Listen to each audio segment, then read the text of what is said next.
side's effort should have, on 3 occasions, put them in the winning circle, but they just haven't been able to close those close games down.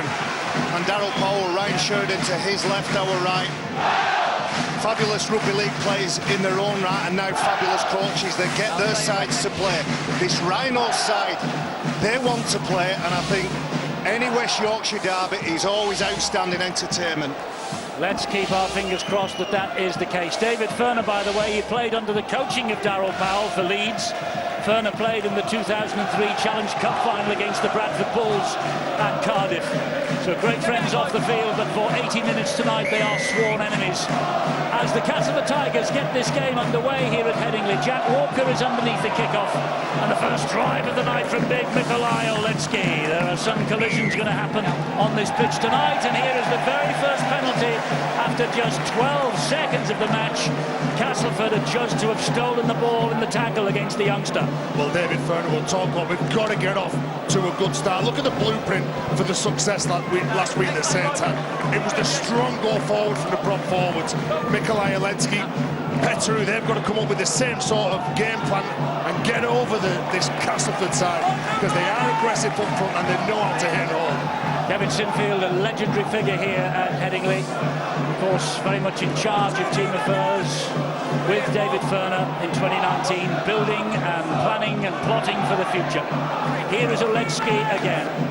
There is the Leeds coach. He's watching anxiously as his team look to get the first points on the board after referee Ben Thaler judged that Castleford had stolen the ball from Oletsky in the first tackle of the match. And so an opportunity here for the Rhinos as Myler flings the ball into centre field and finds Dwyer. Here now is Cameron Smith. Smith, with a solid enough run, gets to within 7 or 8 metres of that Castleford line. Referee has his arm in the air. It's the last tackle here, but there is a mistake at the play the ball. It's a knock-on by Cameron Smith.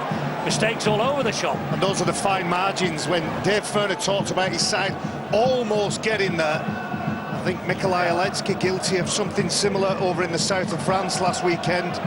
It's got to be a clean play of the ball. They've got to get to the back end of the sets and complete what was their second set, but their first full set of 6. I think that was the air going out the balloon then as he blew all that out. Yes, wasn't the outcome of that set that he expected, anticipated. That solid though from Leeds in defence. There was no way forward for Grant Millington on that particular occasion. And at the play of the ball, here they come now with Peter Matautia there. Samoan full-back, the Tigers. He gets to his feet and plays the ball to Milner, the stand-in hooker. They have a stand-in hooker in Milner. They have a stand-in scrum half in Paul McShane. So it's a little bit of a makeshift side, if Darryl Powell will excuse the expression. There is Tuilona here. David Furner speaking in the press this week and in the interviews about how... Oh, there's another mistake from McShane. About how impressed he was with the way Lollahere took the fact that he had been dropped from the side for last week's trip to Perpignan. He's on the sidelines again here tonight and watching as Dwyer feeds the ball to Myler. Myler finds Conrad Hurrell. Conrad Hurrell goes for 1, goes for 2, bounces through 3. What a try! What a try for Conrad Hurrell! Well, Hurrell gets his 5th try of the season, including 1 last Saturday against the Catalan Dragons, 1 tonight here against the Castleford Tigers. And as a result of the mistake from Castleford, Leeds get over in the next set. Conrad Hurrell with the try. Well, Paul McShane, normally so reliable, not used to playing in a half-back role, and when you've got someone like Conrad Hurrell, who's all power, and he's good value as well. I imagine there's defenders in Super League who get up quick on him and then close their eyes, knowing what's going to be coming at them. He's big, he's powerful, he gets into his stride quick, he's got decent footwork as well. And look, he has that ball tucked in one wing, he's never going to pass it. That is a good defender that he manages to stand off Conrad Hurrell. He gets an early ball. The important aspect of that play that Richie Myler catches that ball, gives the big man time on the ball, and he stands up Greg Minikin, and then he carried 2 or 3 defenders. It's all come off the back of possession. They've had the ball, they've had the field position, they've managed to convert it. 4-0 to Leeds. Talking to someone today, he likened Conrad Hurrell to Justin Carney, the tank on the flank. I think he's even bigger, I think he's even stronger than Justin Carney, and he absolutely proved that was the case then. Here is Sutcliffe. Oh, off the post. Leeds 4, Castleford 0. Well, Richard Myler certainly is, to echo what Barry said, he knows the man who to get the ball to. Give it him early, give it him quick, and let him do what he does best here. Powering through the defenders, and we're going to see much more of that here throughout the rest of this game. Leeds on this left-hand side had a lot of joy last week through the great passes from Myler. Early ball to the players on the left flank, giving them a chance to show what they can do. But Leeds started well in previous games, and Dave Ferner, the coach, said before the match, they started both halves last week. The first 10 minutes of both periods particularly strongly, put points on the board. Can they do it though for 80? Well, I suppose as far as Castleford are concerned, this is damage limitation, because they were penalised for the very first tackle, then they dropped the ball inside their own half, and as a result of that second mistake, Leeds get over for the try. But the thickness of the post means that it's only 4 and not 6. And here is heavy feed now to Castleford. I mean, the error count is mounting. Well, Trent Merrin leads the league. No, it's a penalty. Hang on, it's a penalty. Yeah, it's offside. It's offside. It was in front of the man who played it. Oh, there it is. Yeah. Trent Merrin leads the leagues in offload. Came over here to this country with a reputation as an offloader, and the fullback Jack Walker, trailing round the back, is expecting the ball, but it's a little bit too high for him to deal with. So a golden opportunity here for Castleford to level the scores as Holmes takes it underneath the shadow of those Leeds Rhinos posts. Adam Milner is the dummy half, and he fires the pass to Millington. Millington then will find Truman wide to Matautia. Tries to go inside Callum Watkins. Doesn't manage it. Plays the ball quickly. Here is Truman again, shaped to kick. Give it instead to Millington. Takes the return. Up and over the top. Oh! Right into the ribs of Alex Foster. Oh, that ball was in the air for far too long. Arms up over his head and then whack. This is Watts. Watts drops it off then to Michael Shenton. Solid Leeds defence on it. Oh, this is the stuff of nightmares, this, Eddie. I watched Callum Watkins' testimonial when those two jousted. Alex Foster came out on the better side on that afternoon. It looks like first points go to Connie Hurrell. This is Watkins again for Leeds. That through ricochets off the legs is dropped on gratefully by Trent Merrin. This is Cameron Smith again for the Rhinos. Plays the ball to Dwyer. Briscoe's moved and off the line. Puts a beautiful ball to Myler. Support arriving from Myler, but he was going the wrong way. Was a supporting player, Ash Handley.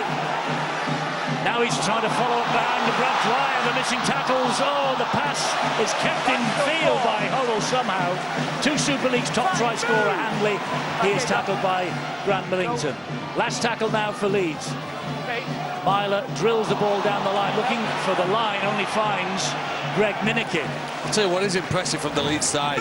A team low in the league table, still got the confidence to throw the passes they've done. They've won from Briscoe to Myler, again in their own half. Don't forget, they lost possession with a Trent Merrin offload on the previous set, so they've still got the confidence to still play and take on this Tigers outfit. Senny Lefeo plays the ball to Milner. Here now is Liam Watts out the back door to Senny Lefeo again. They go down the left-hand side here with Greg Eden. He's 1 try behind Ash Handley in the try-scoring charts. Is Greg Eden had a horror show last week. I'm sure by his own admission against St Helens he wants to redress the balance here tonight. He was hooked from the field after 50 minutes by Darryl Powell. This is Truman with a high hanging kick. Walker's underneath it, takes it cleanly. Matautia trying to drag him back towards the goal line. You know, that youngster at the back, he's not phased at all, is he? With the pressure of this game. He's 19 years of age, Eddie. He's played this his 42nd appearance. That's incredible. In such a key role. We've got some great youngsters. Early is again involved in this play. Yeah, full back in 7 of the first 8 and all of the last 3. Jack Walker, an outstanding young talent, 19 years of age. So many, as you rightly say, Terry, so many great young players littering the Bedford Super League at the moment. Oliver Holmes was chasing the kicker. Matautia takes it cleanly but lands on the floor. It allows Leeds to follow up and bring him down.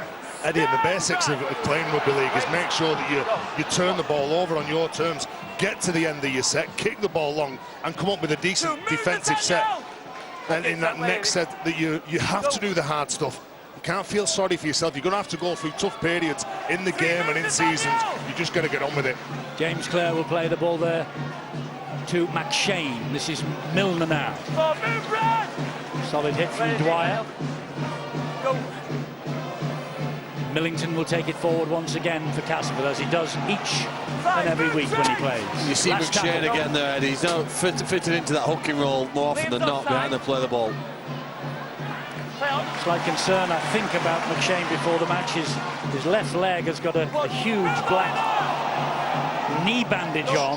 That strapping, possibly covering something up he picked up over the last few weeks, and Phil's picked it up. Adam Milner, Paul McShane will interchange, go at the back of the play the ball, or be one pass or two pass out. Both players capable. Whether they're experts or not, we'll wait and see. Jamie Jones-Buchanan talking about the youngsters in this Leeds side. There's the opposite end of the scale. 37 years young in his 21st and final season is Jamie Jones-Buchanan, a great favourite on the terraces here at Headingley. Last tackle for Leeds. Sutcliffe gets the ball wide. This is Smith. That was forward. Oh, neither referee nor touch judge has picked that up. Doesn't matter now because Sutcliffe has dropped the ball anyway, and it's in touch on that far side. That's the turnover. That looked as though it had drifted forward, that pass. Do you know, I bet you his heart was in his mouth. There, Ferner, Michael Shenton, if he goes for that, picks it out of the earth, that could have been a try that Leeds would have conceded. They get away with it. They turn the ball over 10 metres from Cass's line. Let's see what their attitude's like here. Stuart Cummings has just given me the signal that it was a nice little draw from right to left, and it came back. Passed out of his hands backwards and it just drifted forward. That's okay. I'll tell you what, Tez, I know you said David Ferner's heart was in his mouth. I bet Cameron Smith's heart was in his mouth as soon as he passed that ball and he saw it was tantalisingly close to the centre, Michael Shenton.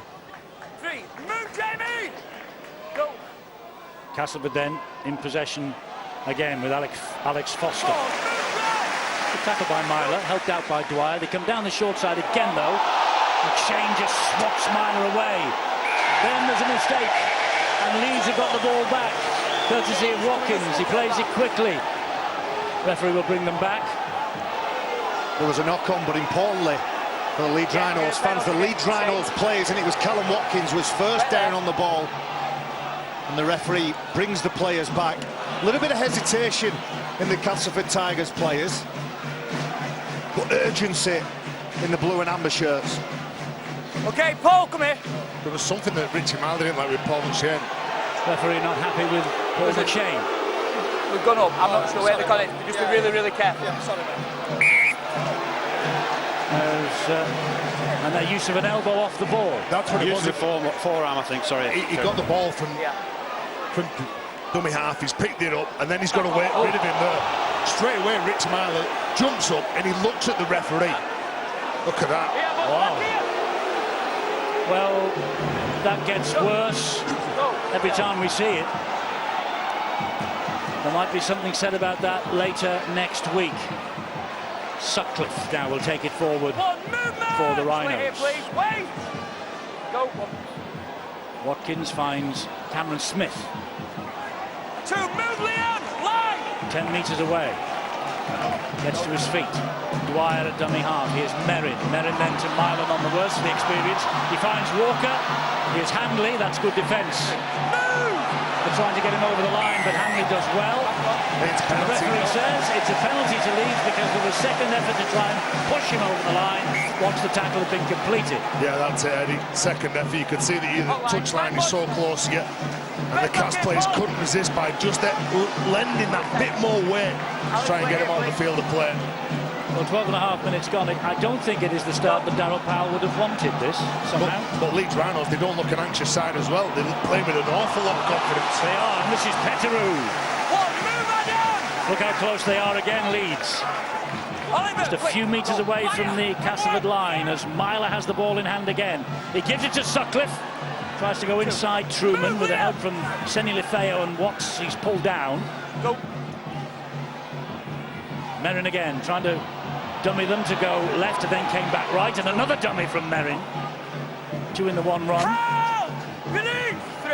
3 gone as far as Castleford are concerned in defence. Short pass. Chance here, but whoa, the Castleford defence muscling up well then against Oledzki. This is Sutcliffe, a little dab, and a poor one really, but well claimed. Yeah, you're right, Eddie. You've got to make sure you get those right. Oledsky coming up with a decent challenge in the middle of the field, and you get off to the right-hand side. You've got to make sure that you dab that ball through the defensive line. The Leeds defence is pretty impressive early. Well, they're hitting, they're wrapping up, they're working very hard, especially with the likes of Metalti, all the dangerous players, Clare, Eden. We've got an awful lot of speed getting in early on in the set. Once again, Millington takes it forward, this time legally with the hand, the palm of the hand into the face and throat of Brad Dwyer. It's the last tackle here for Castleford, so the kick from Truman is towards the... This is a good kick. This is going to stay, and it will... Oh, well, it's even better now. It actually turned on its head, that, didn't it? I thought it was going to invite Leeds to run this ball back from a very deep situation. Look for all measure, and then suddenly... He's impressive, isn't he? I think that when you look at Jake Truman play, he loves the responsibility. Obviously, he's going to be the key player. Said that last week when Jordan Rankin was playing, but he loves the responsibility of bossing Cass around. It's a minor detail, but he was helped with that kick because of a quicker play of the ball. Grant Millington wasn't put to ground, and if Leeds are critical of anything this season at times, I don't think they've put their opponent on the ground when there's been 3 men around the tackle. 15 minutes into the game, I understand you're starting to breathe a bit heavier now at this point in time, and you're not always as good as you were at the beginning. But putting their opponent on the ground is, I think, a key indicator of how well Leeds are doing with the defence. Castleford beat Leeds 3 times last year.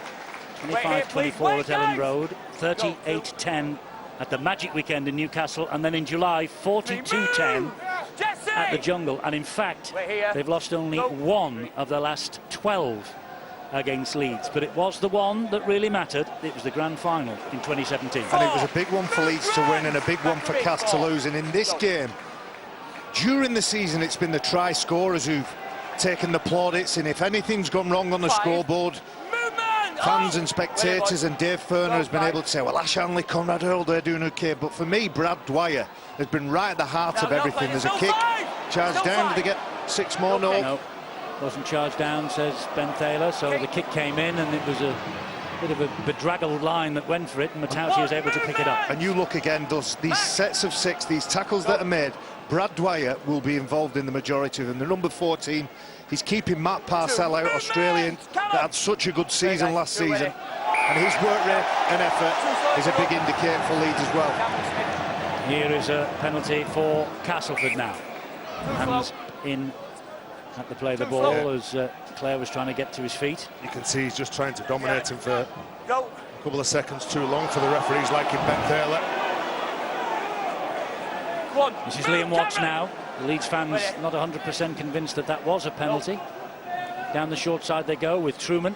Short ball, Shenton forward. Yeah, well, Darryl Powell was frustrated last week, wasn't he? I've never seen him lose his composure so much, but you could see going at the line, he attracts Petteru, thinks that there's some gap and space opens up behind Petteru. Shenton, it's a really good line, but he needs to time that better. The ball out the back to Jesse Senilafeo. That was perhaps, if he had his time again, the what he'd choose. And Darryl Powell has turned up here today. Let's hope Darryl Prowell, who was at last week's game, doesn't turn up again, and he doesn't need to get on the field and have a word with his players. Out! Well, the way that Leeds have started defending this evening, it is it belies the fact actually that they have conceded more tries, 37, and more points, 214, than any other team in Super League. It's amazing, isn't it? Just the defence close to the line hasn't been good enough. It's not as though they've had to do that much more time on the line, but opponents have been able to crash over when they've got close. They've been lucky so far in this game, almost 80 minutes, that the Tigers haven't been there. What a great tackle there. Oliver Holmes. Timing and the technique, fantastic. On Nikolai Oledsky. And if I'm talking about Brad Dwyer defensively, you've got to mention Oliver Holmes. Right round the midsection, did 42, missed a couple in that Saints defeat, but 42 defensive efforts he put in. This is a high kick from Myler. He claimed it well. He claimed it really well, did James Clare. Now Minikin. He was under some pressure, wasn't he, from Jamie Jones Buchanan. Look at this when he goes up in the air. Greg Eden now for Castleford. He had a nightmare 50 minutes against St Helens, but he has scored 9 tries, including 2 hat-tricks against Leeds since 2017. I think Darryl Powell giving him great respect tonight and saying to him, well, go on, go out and prove the doubters wrong on this arguably Castleford's most important night of the year so far against the big city slickers from just up the road. Last tackle here for Castleford. Truman did well to jink away from trouble, then gets a crossfield kick in, looking for Clare. The ball is patted down and is picked up by Walker, who was on that in a flash. Good positioning from the youngster, wasn't it, to come to the rescue of Ash Hanley. There he is, Ash Hanley. He goes up, knocks the ball backwards, knows that his fullback's going to be there or thereabouts, but Paul McShane was there as well. A real tough game, this, isn't it? Everyone's getting involved. It's just all about, for both of these sides, I think, about getting your performance right. Here comes Sutcliffe again. Preferred at standoff and happier at standoff last week when he was in the second row. It was Dwyer's kick. Sometimes you want your key men, whether it be your halfbacks or your hooker, to step up and just knock the ball off the field, say, yep, let's get together. We've had a good 20 minutes here. We haven't been dominated by Castleford. We've been playing some good football. Lads are turning up for each other, pushing up into that next hole at the line. That's one of their better kicks, but I don't think that is a good kick, is it? They've actually found the sideline, they've got to restart, but really the level they're trying to play at here, getting more than 15 minutes on a kick, 50 metres on a kick has got to be what they've got to aim for. Sutcliffe's kicks, previous to that, he came up with 2 and they didn't really get to where they needed them to be. Other than that, you're right, their enthusiasm has been unquestionable here for 20 minutes. Midway through this first half, and tomorrow night we're in East Yorkshire. We're in West Yorkshire tonight. We're at Hull FC to take on one of the early pace setters, the Warrington Wolves. It's a 7 o'clock start tomorrow on Sky Sports Arena. As Castleford get a penalty for a ball steal in the tackle, Trent Merrin. Well, this is where things started to go wrong for them in France last week. They had good control in that game, but they conceded lots of penalties. And then when they got close to their own line, they weren't strong enough to hold out. Here's a first real examination where their opponents will start 25 metres from the line here, 6 players to get over it. Apologies to Trent Merrin, I don't actually think it was him that had the hands in the ball. Was it Petteru, was it? Petteru. Well, Oliver Holmes has got his hands on the ball now for Castleford as they look to make hay after that penalty. That was Milner, this is Millington. And he gets it away to Truman. Truman then finds Matautia, a little dummy from Matautia. Watkins does well. Wasn't sold it. Shenton thought about the pass, now passes. Jesse Senelifeo again. Well, they're trying to get him into touch. He goes down.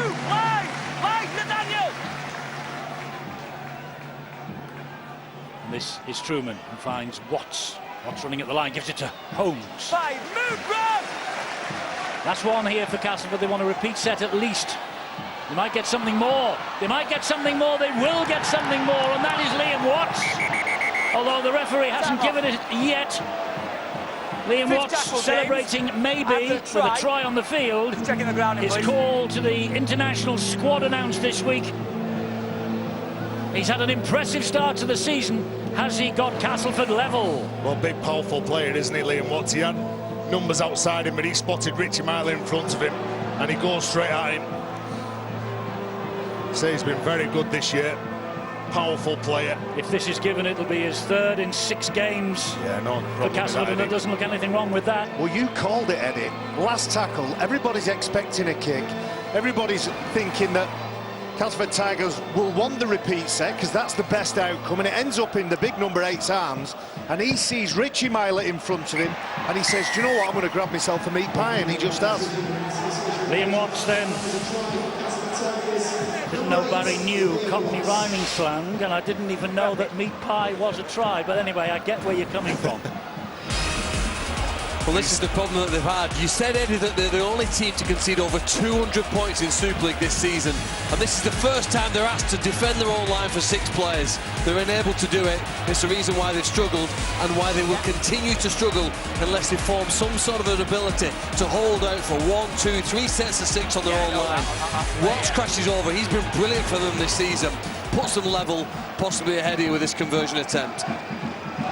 Yes, a try for Liam Watts. Barry, I don't know whether you're getting confused with mince pies, because mince pies are the eyes. Any pie will do for me. Don't you worry about that. So in rugby league terms, a meat pie's a try. In Cockney is. Rhyming Slam, mince pies is your eye. Right, keep your mince pies here, everyone, on Matautia.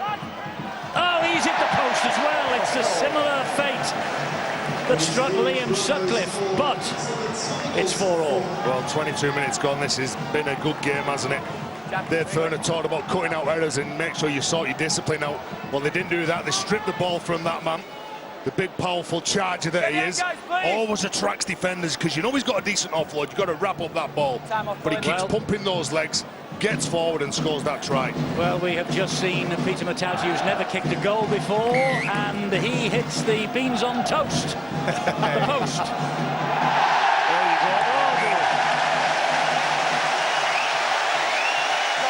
The confusion from the kick-off, James Clerk. Well, there's no talk there between him and Minikin. Both of the players go for it.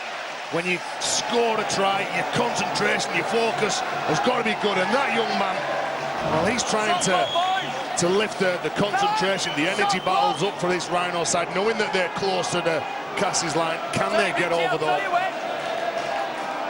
So head and feet to the Leeds Rhinos at this scrum. Dwyer from the base of the scrum finds Merrin. There's Sutcliffe. Cameron Smith will have a charge into the chest of Senny Lefeo with help from Oliver Holmes. Cameron Smith is pulled to ground.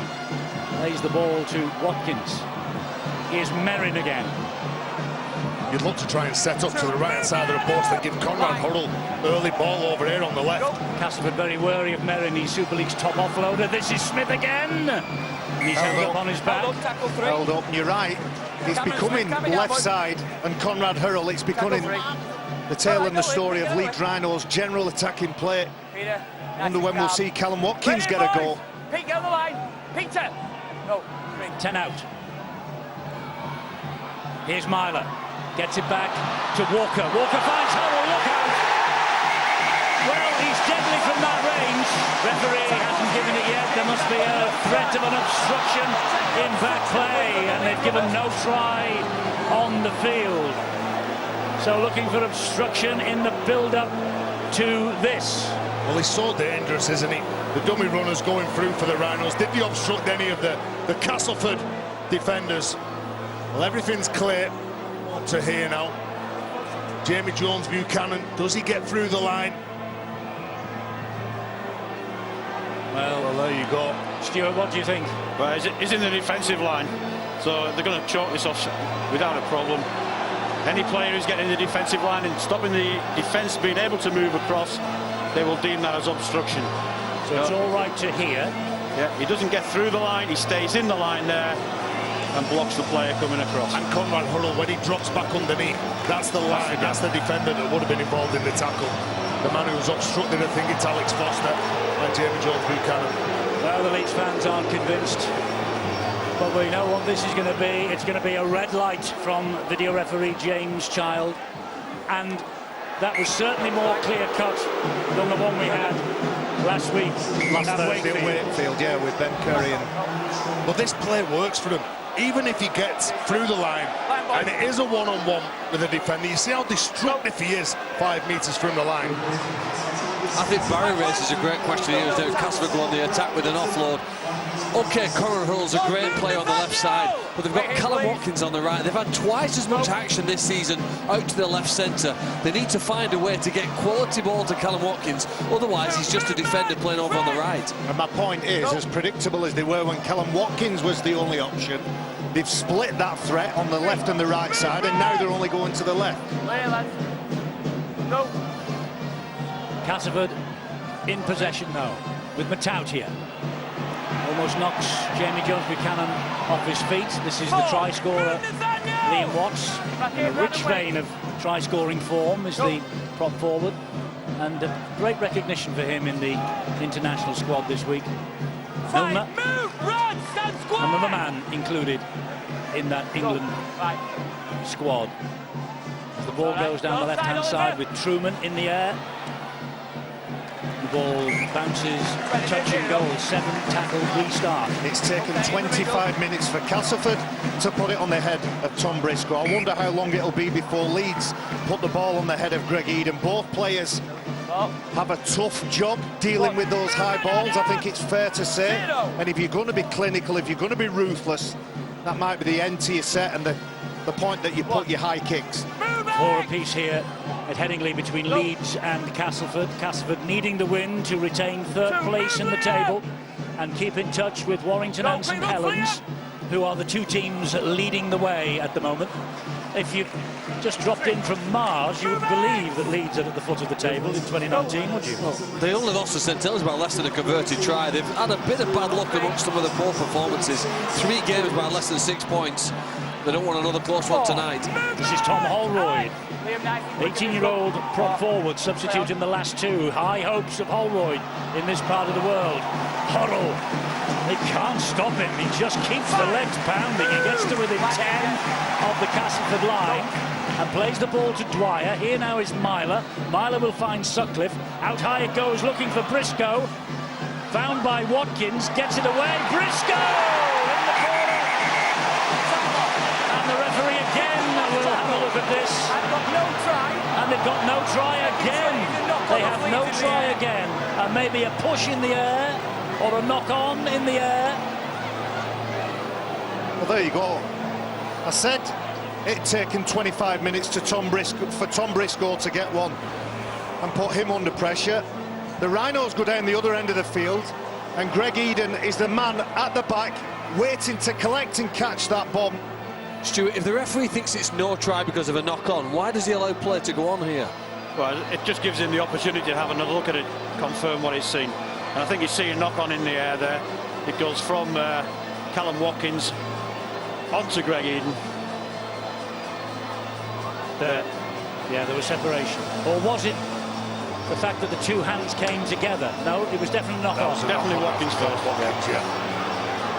No, they're not looking any further, so again Leeds will be denied. That's 2. Twice they've got over the line. Knock on. No try, knock on. Twice they've got over the line, but twice they've done it illegally, haven't they? Over on the left, now over here on the right-hand side. But that shows how dangerous both of the centres can be. Hand over. It was on the last, so it's the turnover. Castleford back in possession. Go. They'll look here now to try and restrict the yardage. Bend Casford plays every time they carry in the ball. Bend them in 2 and slow them down as well. Good carry as well, wasn't it, from Junior Moores? And he took on Brad Singleton. And that's all you need. Pace here. A strong carry, a quick play of the ball, and these players then exploit it. Here they come, Castleford with Milner. Good tackle that was by Cameron Smith. Truman, again, a high kick down that side. Well claimed by Walker. He just looks so mature at the back. You love watching the youngster. He backs his own ability. He's dynamic at the back.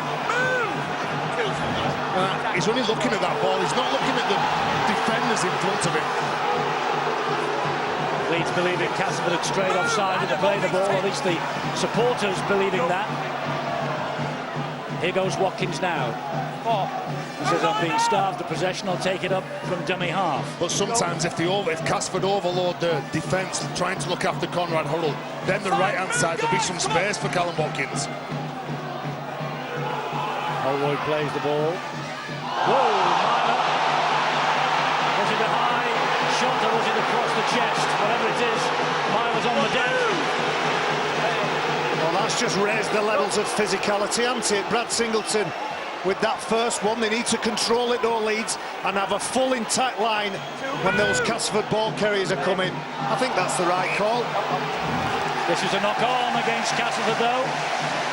They are helping Leeds every time they cough up possession in their own half. Castleford are inviting the Rhinos to score again. So already had 2 chalked off. Yeah, and you don't want to be gifting Leeds Rhinos. Well, he's still on his knees, isn't he? Even though he loses possession, it should be a penalty, should it, to Leeds? The play the balls, I'm afraid, in Super League are appalling. I'm sorry, they are. Well, all I'd say is you don't want to be gifting the opposition penalties like Castleford are here. I agree, Eddie. I agree. You try and talk to that man about that play then, Phil. Pete, I'm not waiting. There is a feeling that if the ruck was cleaned up, although there's allegedly no appetite for it amongst the coaches and the players, if the rucks were cleaned up, it'd be a much better spectacle. It's pretty good as it is. Let me tell you, there's an appetite if you're getting a penalty. To move! See, you very rarely see a ball actually touch the foot. Anyway, enough of the whinge. This is Sutcliffe, and he finds Walker. Nearly gets through, so nearly gets through. Truman stuck to him, and with help from Shenton, down he goes. Watkins finds Dwyer. Dwyer shaped to pass to Holroyd. Takes a lot to bring him down. Down he goes in the end. Sutcliffe weighs up the opportunities left and right, comes in the middle. Merrin will find Myler. Myler to Hurrell. Hurrell, brilliant. Super League's top try scorer. This one's not being referred upstairs.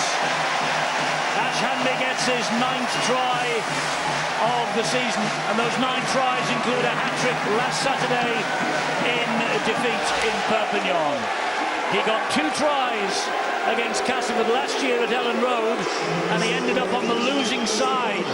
He's just scored his first try tonight, and he's given Leeds an 8-4 advantage. Well, here's the penalty that Leeds Rhinos get. James Kerr making the mistake. I think you've got to give a lot of credit to Trent Merrin. You look at the man who passes this ball.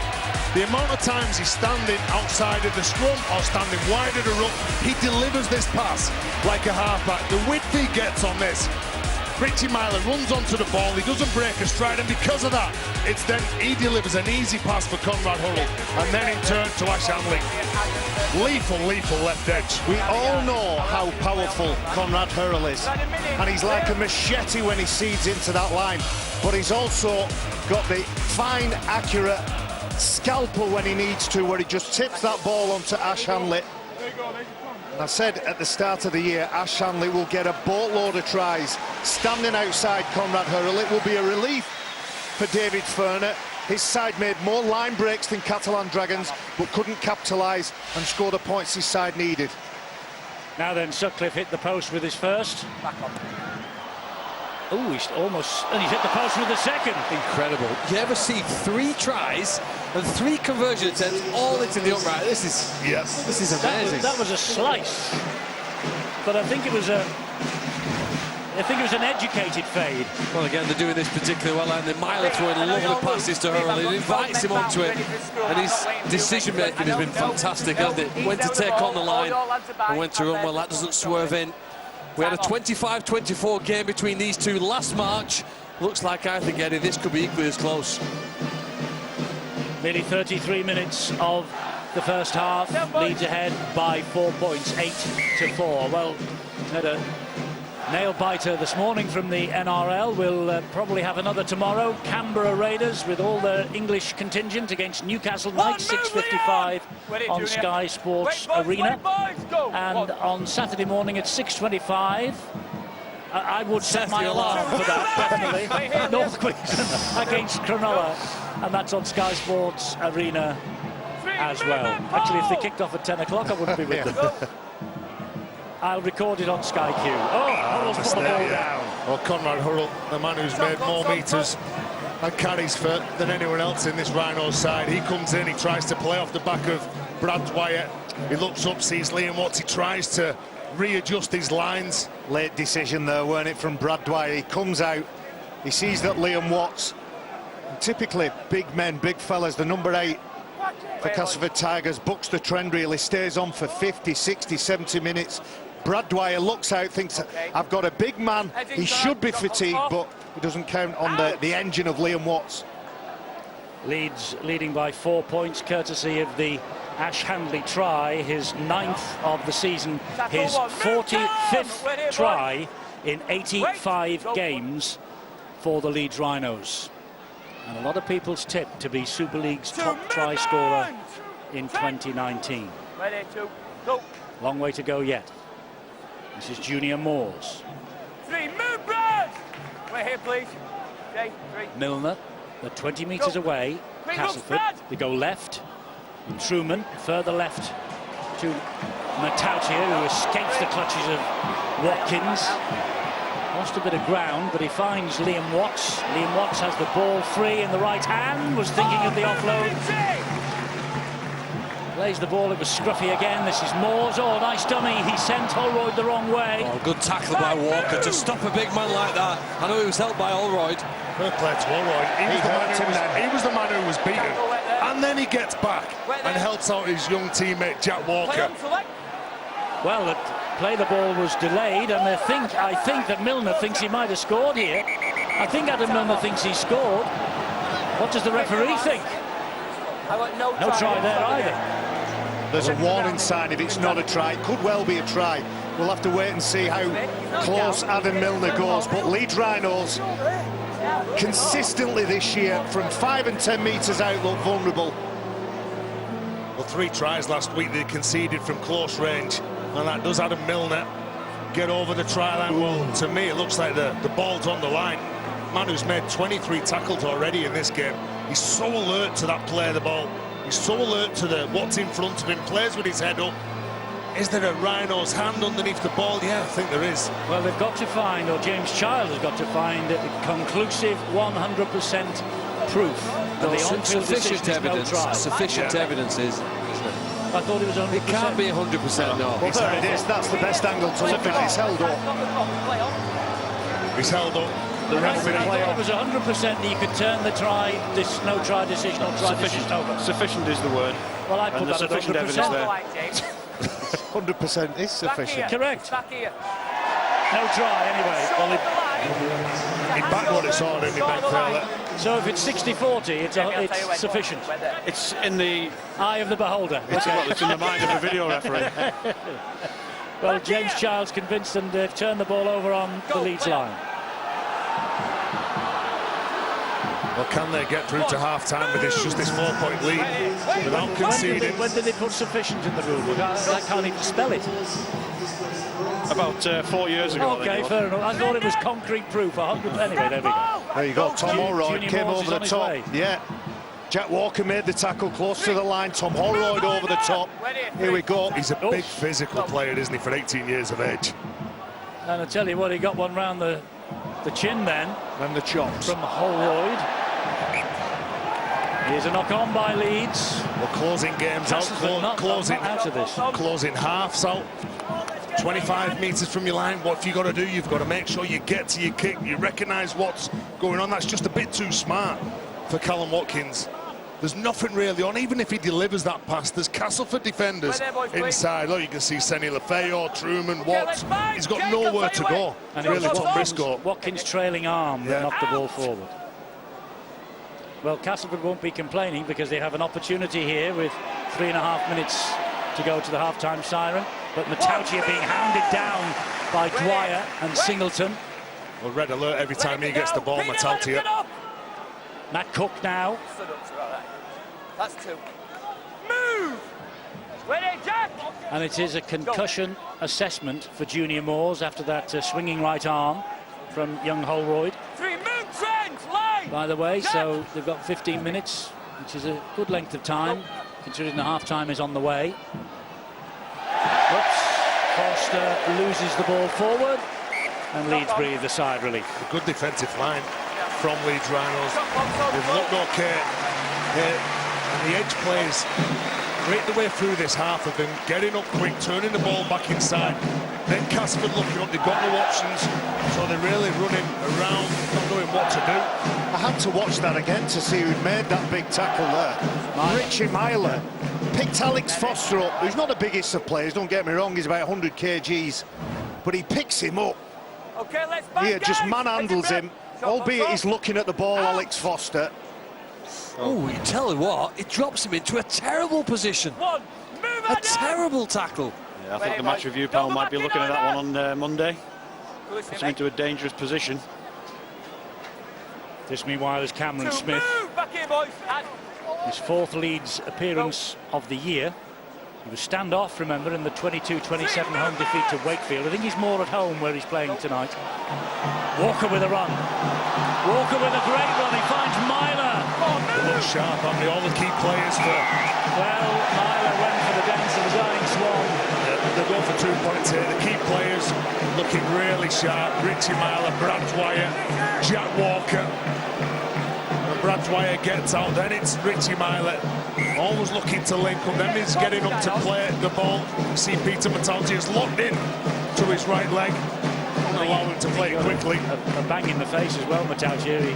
He couldn't get out of the way. This could be another concussion assessment for Castleford coming up.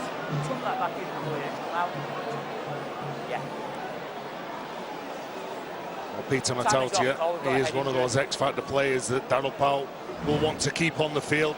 Richie Myler, when he goes down, I think he looks, to me, Eddie, I think he's okay there.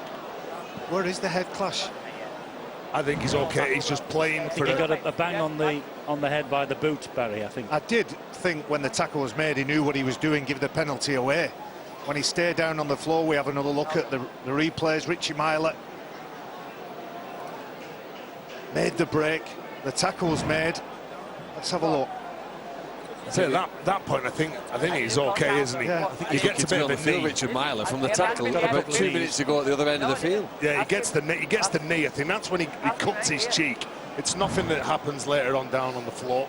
Well, there's blood. Conrad's watched him more than you. Problems for Daryl Powell. We've seen Junior Moores off the field for a concussion test. Will Matassi follow? So I've watched it a few times there, and I think that's a scuff and a scrape of the boot as he's hitting round the ankles, or maybe caught or collected something that's scraped him. Called rather than an Myler's impact, knee, Barry, I think. Rather than an impact. I've watched it a few times. I can't agree with you, but so where's the blood come from? I think he scraped his face on the boot as he's round near the ankles. Sutcliffe this time is in front of the post, with 30 metres out, and he doesn't miss with that. Important kick, because it means that David Furner's Leeds are a converted try ahead with half a minute remaining of this first half. 10-4. Well, still 40 minutes to go in this game after the half-time break, with it up against the Castleford side that want to respond, that want to make sure they get back to winning ways after the performance they put in last week. And Daryl Powell, we saw him just before half-time last week. He was a frustrated man, and I'm sure that going into the break at half-time, he'll want them to cut the errors down, make sure that they're disciplined, and really match the Rhinos for their efforts. Well, nothing in it with 12 seconds remaining of this first half. Deep kick-off. Walker underneath it. Singleton to trundle it back as far as Liam Watts. And that would probably do us, I think. There's the half-time siren. The ball was not in play.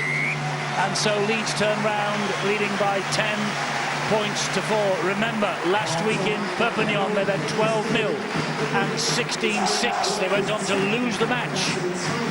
Conrad Hurrell in great form in this first half. He's had a try scored, he's had one disallowed. Hanley has added a second try for Leeds. Watts got the Castleford try that made it 4 apiece. We've had 3 conversions that have hit the post.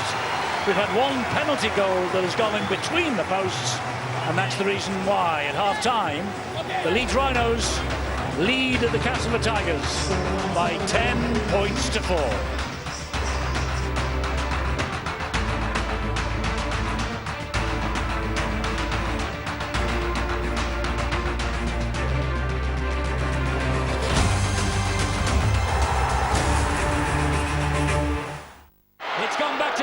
Richardson with the drop goal, he's kicked it!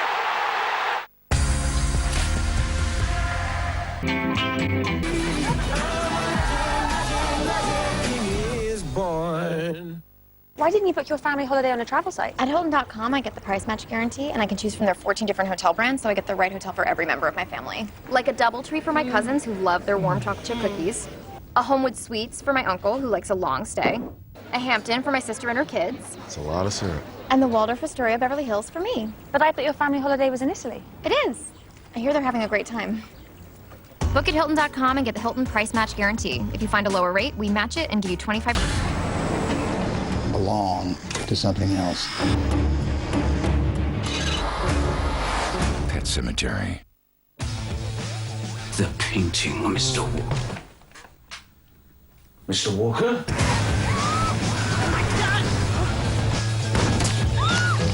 Oh, now, where were we? Oh, Gott in Himmel.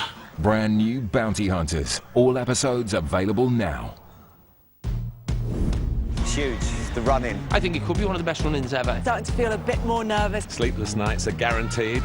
Honestly, can't call it. It's all on a knife edge. Anything could happen. Who's going to hold their nerve? Fingers crossed, it'll go the way I want it to go. It's all up for grabs.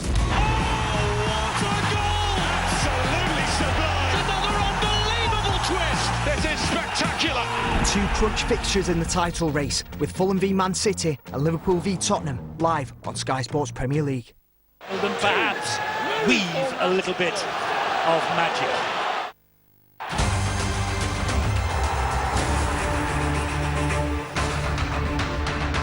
For a side that have lost the last 5 games in the Betfred Super League and won just one this season, it makes happy half-time reading for the Leeds Rhinos, as they have a 6-point lead over the third-place Castleford Tigers. 2 tries to 1, all 3 conversion attempts hitting the post. Liam Sutcliffe with a penalty, stretching it out to a 6-point lead for Dave Furner's side. We can have a look at the half-time stats.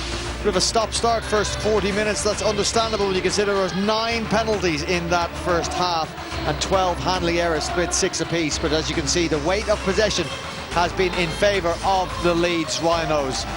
Well, Dave Furner will not be happy with the errors and the penalties conceded. It is something he has bemoaned in their recent performances, though he will be happy, of course, with the lead. Conrad Hurrell proving devastating on the left edge, as predicted for the Leeds Rhinos.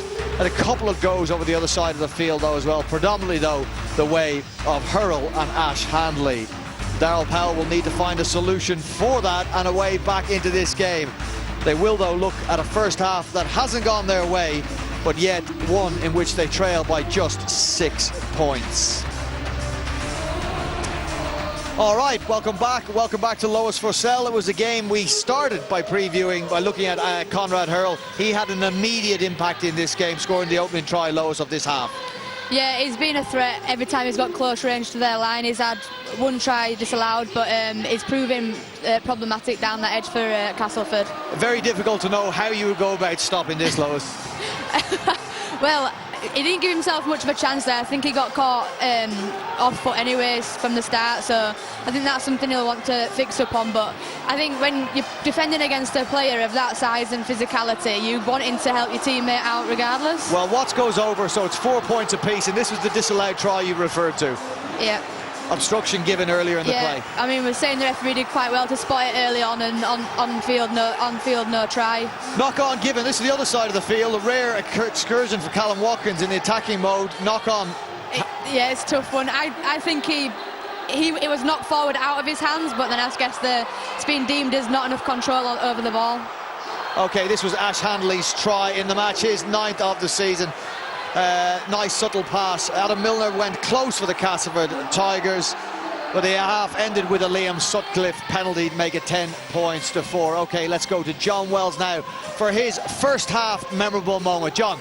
Thanks very much, Brian. And the memorable moment we didn't have to wait long for. The moment of the half came very early in that half. It was Conrad Hurrell's try on 3 minutes. And we'll just go to reinforce everything that Lois was saying up there in the studio to you, Brian, that he's somebody who commands an awful lot of attention from a defensive unit because he's so hard to handle. I'll show you how he ended up in the space he did. It came from a Castleford Tigers mistake. This will be the area of the game that the Tigers are really unhappy with. An error there from Paul McShane, out of position in the halves. It's what Paul McShane does after this. This is a competitor and how that can sometimes undo you, because he follows in to the tackle and gets himself involved arguably when he should now be thinking about retaking his place in the defensive line. He's defending a different position on the field than he usually would be back in this area here. He now needs to get himself out. Look how late he is back. And by the way, the call's already come from Richie Myler. They're going to go for an early pass to Conrad Hurrell. He's been devastating in plenty of games against plenty of opposition this year. That seems to be kind of option A for the Leeds Rhinos. Give Conrad Hurrell the ball. If you've got an attacking strike weapon like that, then fair enough. Now, we'll move on to the second part of this, and that is, how do this right edge cope with it? Well, they're on the back foot for a start. Paul McShane has joined that line late, although he is in that line. Now we're talking about the thought process. The ball's coming to Conrad Hurrell. There is the threat, one of the biggest threats in Super League. Greg Minikin, who's opposed him in the centre, there's a school of thought here, isn't there? Do we hold the line, and do I wait for reinforcements left and right?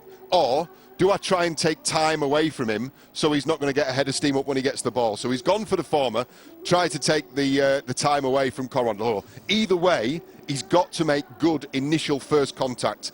This is where you put it into Conrad Hurrell's hands. That lovely little break step that he's got.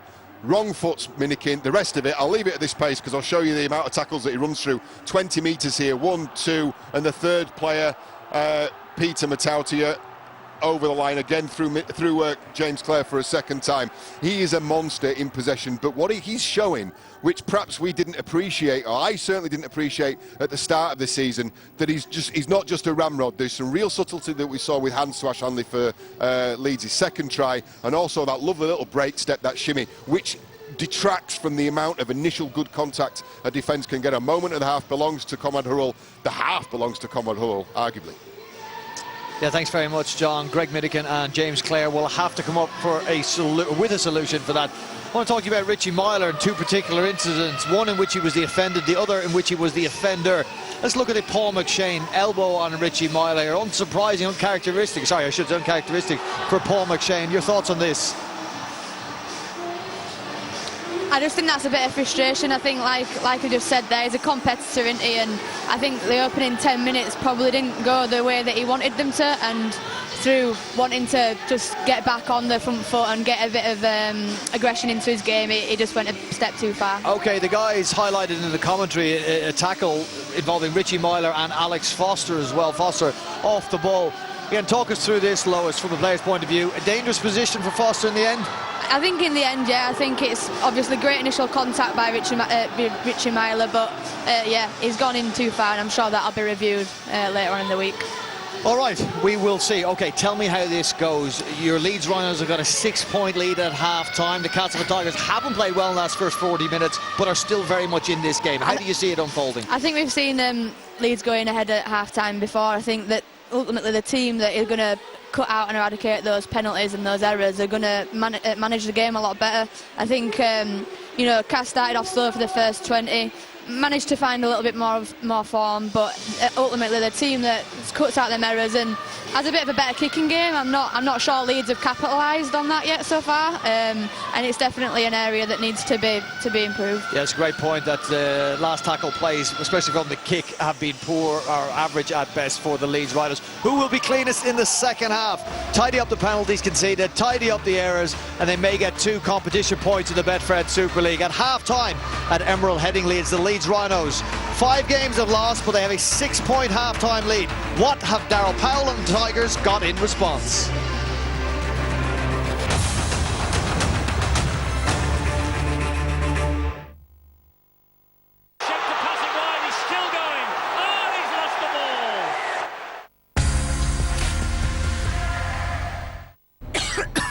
Don't let a cold rob you of precious hours of sleep. Reach for Vicks Vapor Rub. Vicks Vapor Rub. One medicine that relieves 4 cold symptoms. So the whole family can have sweet dreams. Vicks Vapor Rub.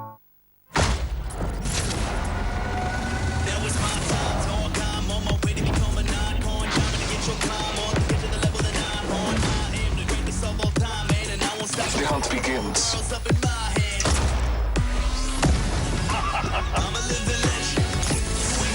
You'll be all right.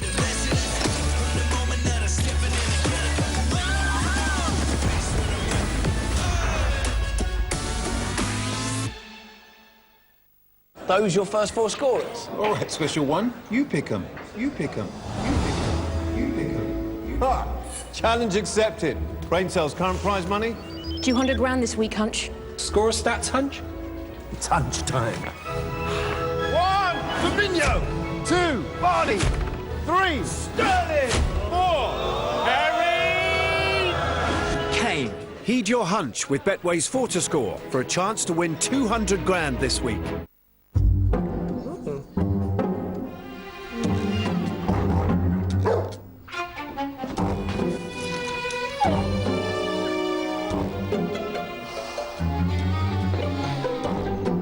Breyer's 340-calorie ice cream. You'll need new ways to be naughty.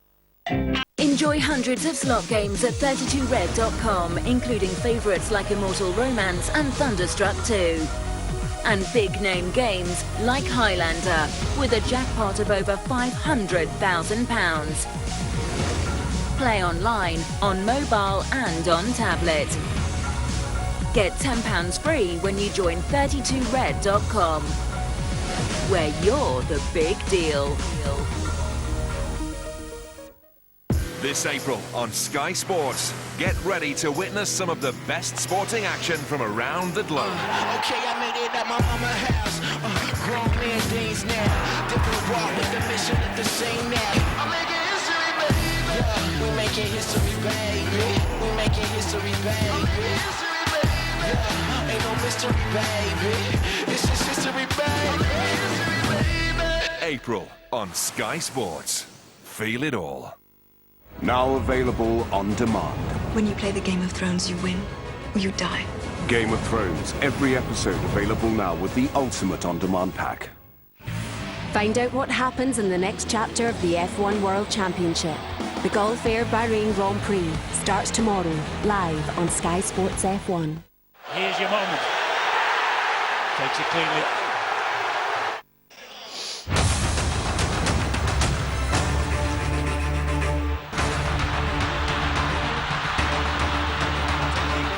For Boyd, trying to go around Norman, and look who gets back. Oh, he's left it behind though. Gareth Widdop in pain. It's not happened again to Widdop, has it? He busted his shoulder here last time he was here in the finals. Against his old team. He's got it his first year as a Dragon. Corey Norman.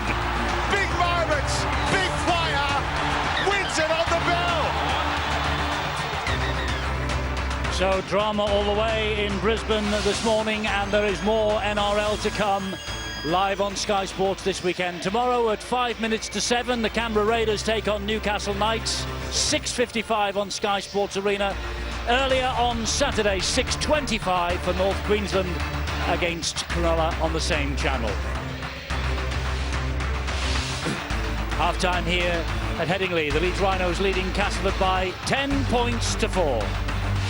And that news from Australia as Darryl Powell makes his way back to his seat in the stands. The Castleford coach is not good from a Warrington point of view. Gareth Widdop injured his shoulder for the 3rd time in 18 months this morning, and he's due to arrive in Warrington for 2020.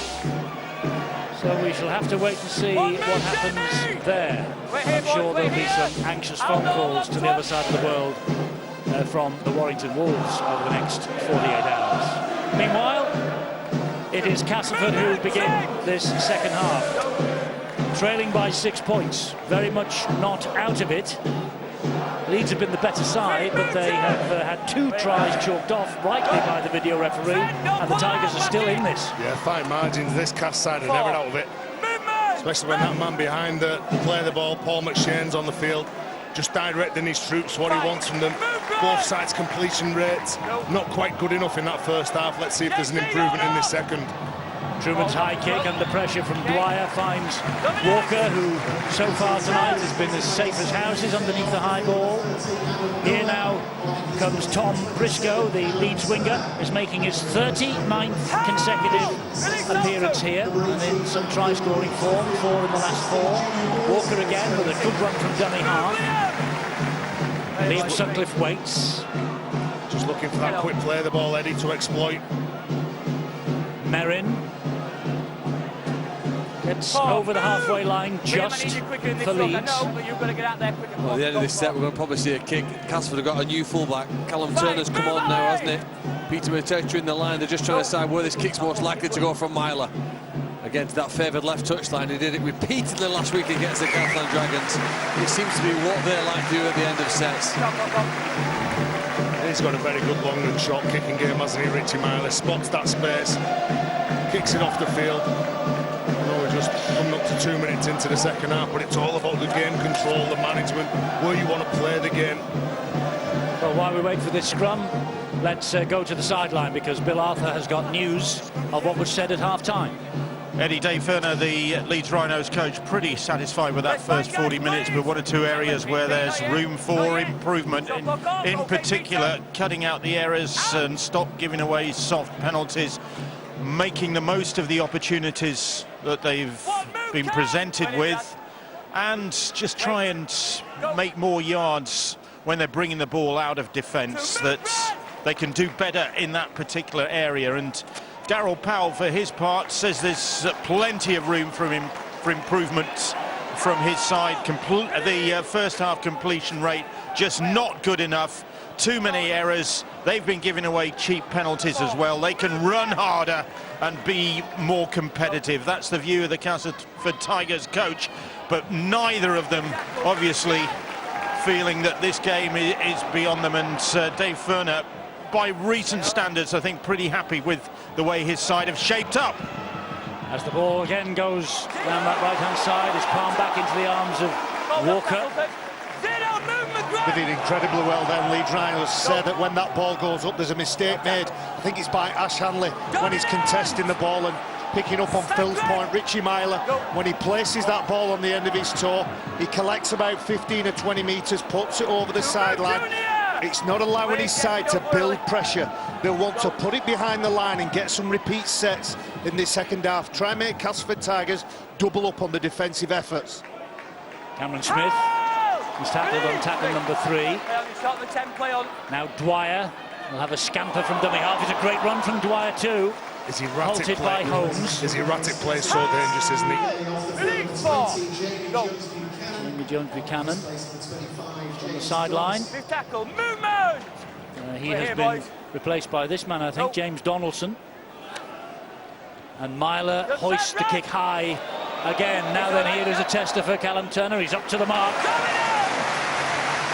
Another youngster, 19, and a 19-year-old tackling him in the shape of Jack Walker. Fullback or winger he is Callum Turner. He was out on loan at Featherstone. He scored 30 points in their first 6 games of the championship. We're going to go straight back down to Bill. Eddie, the second half only a few minutes old, and already Jamie Jones Buchanan having to leave the field, just being led back to the dressing room now for another head injury assessment. We've seen Junior, there is JJB going back to the dressing room. We've seen seen Junior Moores have one of those already towards the end of the first half. As you can see, he is back out there, and Jamie Jones Buchanan, just I think picking up a stray elbow or something like that in these early minutes of the second half. Eddie Young, Tom Holroyd as well, he's really struggling. He needs to come off. He's already made the signal to the bench. He got injured in the set before defending. He's tried to run it off, but the youngster's no good. So we've got one 19-year-old on for Castleford. We've got an 18-year-old leaving the field in the shape of Tom Holroyd for Leeds. Looks a little bit serious for Holroyd as well. Conrad Horrell. Look at him go. Look at him go, Conrad Horrell. Even when he's got 4 players on his back, he keeps making progress. There's young Holroyd in obvious discomfort as Merrin gets the pass away. And Oletsky will play the ball there to Dwyer. There's Myler. Again, it goes high. Is this going out on the full? Yes, it is. It lands in the front row of the new seating over there, and a shake of the head. Dreadful kick, and I know Dave Furner will be thinking the same thing. Building pressure, putting it over the try line, trying to make Castleford work extra hard. He almost got caught in between the two. He's put it up high. On previous occasions, we've seen it just dribble over the sideline. It ended up being neither. Dreadful kick. Well, this Headingley ground is certainly taking shape. It was reduced capacity, of course, for a long time last year, but it will be one of if not the best stadium in Super League when the work is finally completed on the cricket field side opposite us. Leeds, of course, at the bottom of the table. They won't even be thinking that they might be threatened by relegation to the Championship and taking the new stand and the new stadium down with them. But they need the win tonight, there's no doubt about that. They're 2 points adrift. Walker, though, is a growing talent. He's quality at the back, isn't he? I keep pinching myself thinking how young he is. He looks like a real experienced pro. This fella's not bad either, Roletsky. Yeah. Some great youngsters, haven't they? Eddie, just cast your mind back to when Leeds Rhinos first gave Jack Walker his first probably 3 or 4 starts, and I can remember you and I having a conversation. I was saying he's as confident as anybody I've ever come across. He'll get up for those high bombs, he'll catch the majority of them, and when he does drop the odd one, it won't faze him and it won't knock his confidence. He's had a good, 47 minutes so far. Flat pass from Singleton. Finds Trent Merrin. And then Matt Cook and co find him. He will play the ball. And Sutcliffe measures the kick. This is a real test. And he was up to the mark, was Eden. Well done, Greg Eden, because that ball was going absolutely everywhere. Michael Shenton, now look at this. Wicked. Great take. Yeah. Super take from Eden. It's been very controlled, hasn't it, from Castleford here? What is just single man, one pass, man makes meters, like they say, don't they? They've got a patient approach to the second half to build the way back into it. 8 minutes, just slowly working the way down to the left-hand side of this field. This is Junior Moores, he gets it away, and Senny Lefeo will take over after the pass from Truman. Lefeo plundering some more yards inside Leeds territory. Last one here for the Castleford Tigers. Truman stabs it through, it ricochets off the legs of Watkins. Watkins now. Watkins brushes away one challenge. But well done, young Turner. Well done, Callum Turner. He stuck to the task, but they are in a bit of a disarray in terms of defence. Here is Walker. Walker gets the ball back to Liam Sutcliffe. That's a super try. It had its origins in their own half of the field. It wasn't the best kick, to be fair, from Castleford. It ricocheted off a leg. It was picked up by Watkins. Watkins, well, he held on to the ball. Castleford couldn't get back in numbers. Leeds spotted it, flooded forward, and in the end, Liam Sutcliffe gets over for the try. Well, Callum Watkins finds himself with some space in front of him, but well done to young Callum Turner here. He got a bit of a see you later into his face. First of all, he never gave up. He brought him down, and Callum Watkins, nice and composed. You just had to get up, play the ball quickly. He passes the ball inside, and what about those 2 youngsters linking up together? Excellent composure by Sutcliffe. Lovely left foot step.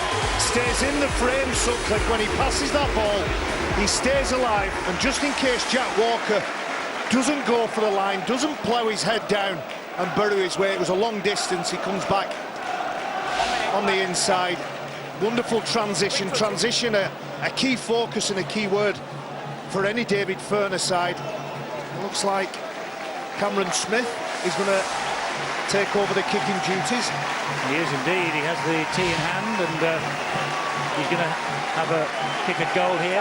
Gary Hetherington on the left of the screen will have enjoyed that, and I'm sure that Liam Sutcliffe did as well. But credit to Callum Watkins. When you think he injured his knee against Castleford in the Magic weekend last May, he missed 18 games after that. This has so far been a happier night for him. Back on. Crowd hush as Smith takes aim and misses. Well, they change the kicker, but they don't change the look. I don't know whether Leeds will make the top 3 at the end of the season, but I do think that Jack Walker will be in the top 2 fullbacks.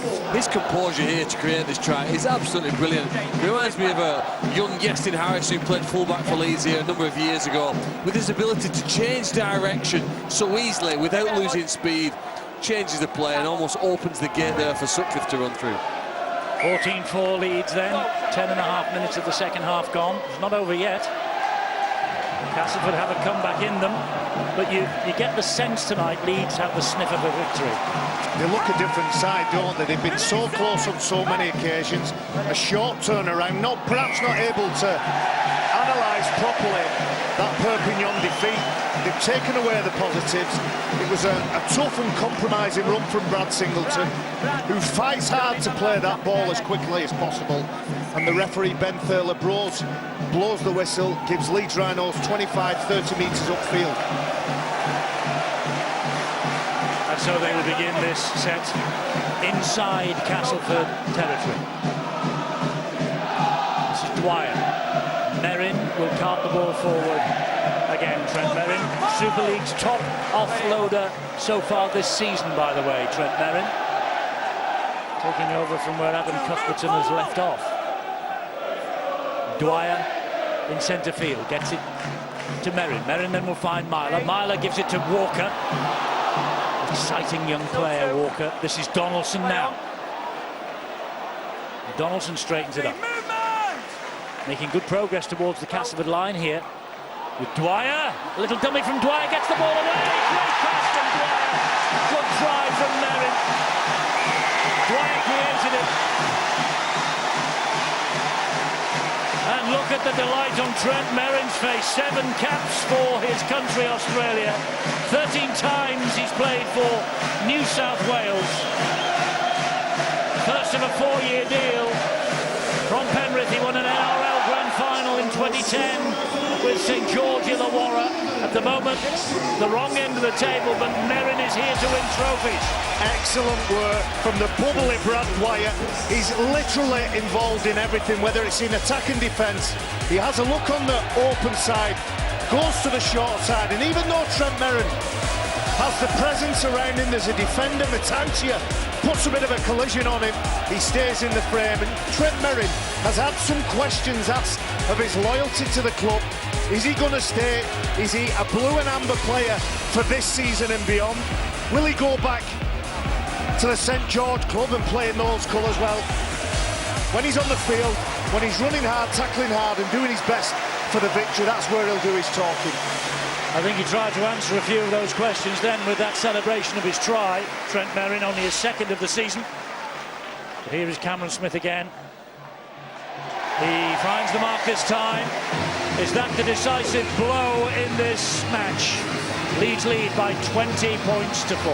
And if Trent Merrin has come through the system at the Rhinos, I think we'd be waxing lyrical about him. And sometimes that marquee signing tag carries some weight with him. But his work on and off the ball has been absolutely quality this evening. In what he's been doing, he's setting up his distribution at first man. Obviously, his try scoring there. Well, good player, Trent Merrin. It is a good point that Terry makes, and players shouldn't know what one another's wages are. Myself and Terry, we played at different clubs at the same period of time. I didn't know his wages, he didn't know mine. Likewise, I didn't know what Kevin Sinfield and Yasin Harris were paid. I just wanted to play and I just wanted to win. And unfortunately for Trent Merrin, he has that big dark cloud over his shoulders, but he's a forward. He's paid to run hard and hit hard, and he does that consistently. And he's one of the Leeds marquee signings. And that's the point we're there making. We go. Yeah, there we go. Not his fault. In fact, it's to his credit. Barry, he had to rely on winning bonuses, did he? He's not answering you. He nodded. Sutcliffe. And that... well, that sort of pick-up there by Eden was what they need, isn't it, don't they? They need to inject so much enthusiasm into this Tiger team here now. There's a bad bang there, wasn't it, just as Greg Eden seems to be okay, he's back up on his feet, but they clearly, from the start of this game, have been out-enthused by their opponents. And they need a dramatic uplift here. They've got it in them, and we know that they're capable of scoring back-to-back tries. Shenton tries to get them on the front foot. It's a much more conservative Castleford we're seeing, though, tonight, isn't it, compared to the 2017 vintage, for instance. Well, when they've got some players missing, they've got some key men. players missing. Every time that Castleford take the field, though, they always give a good account of themselves. Probably last week was the most disappointing result since Darryl Powell's been in charge of the club. Well, they're missing McMeekan, Luke Gale, of course, Jamie Ellis and Mitch Clark at the moment. Well playing Briscoe. They've got Chris Clarkson out there, though, number 33 on his back. There they are, there's some talent on that bench. Chris Clarkson, formerly with Leeds. They've got Nathan Massey as well missing tonight. And Jordan Rankin. Anyone else? I think that's it. I think you've got them all, Eddie, now. Lee Crooks, Tony Kemp, Colin Maskell, Brad, Keith England. All right. This is Brad Dwyer. Oh, is that out in the full now? No, that's a kick from Brad Dwyer again. We've saw Richie Myler do it, Liam Sutcliffe go to do it. Again, they're the players that are tasked with guiding you around the field, and they're the ones who understand and know when your players around you are tired.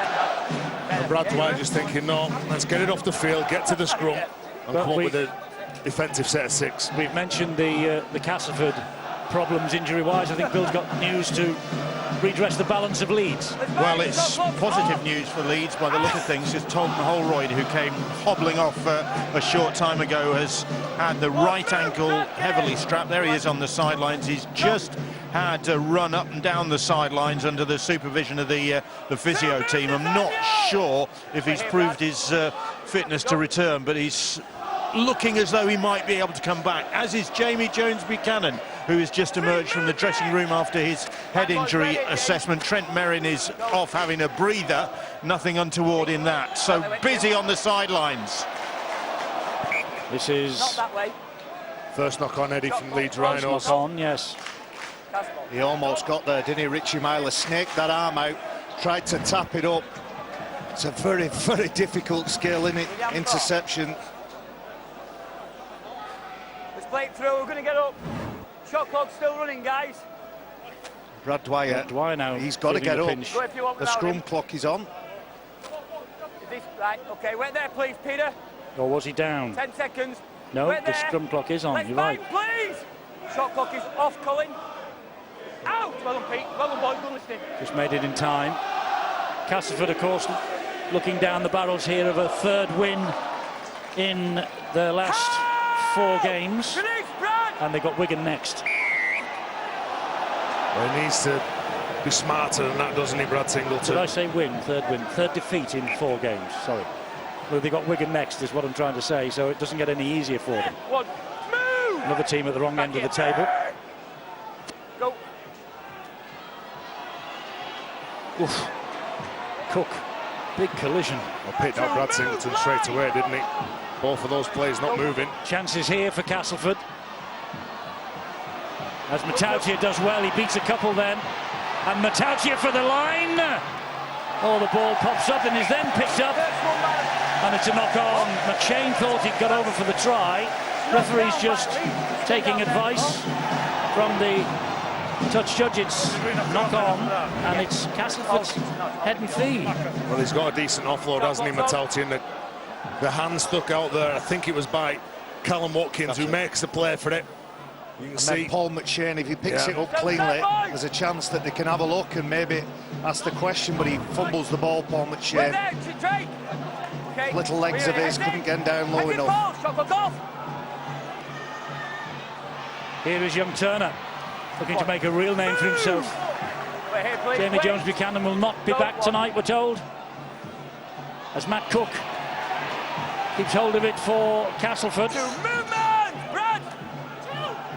Former London captain, he joined Castleford 4 years ago. Truman here. Matautia gets it away, and Minikin is in.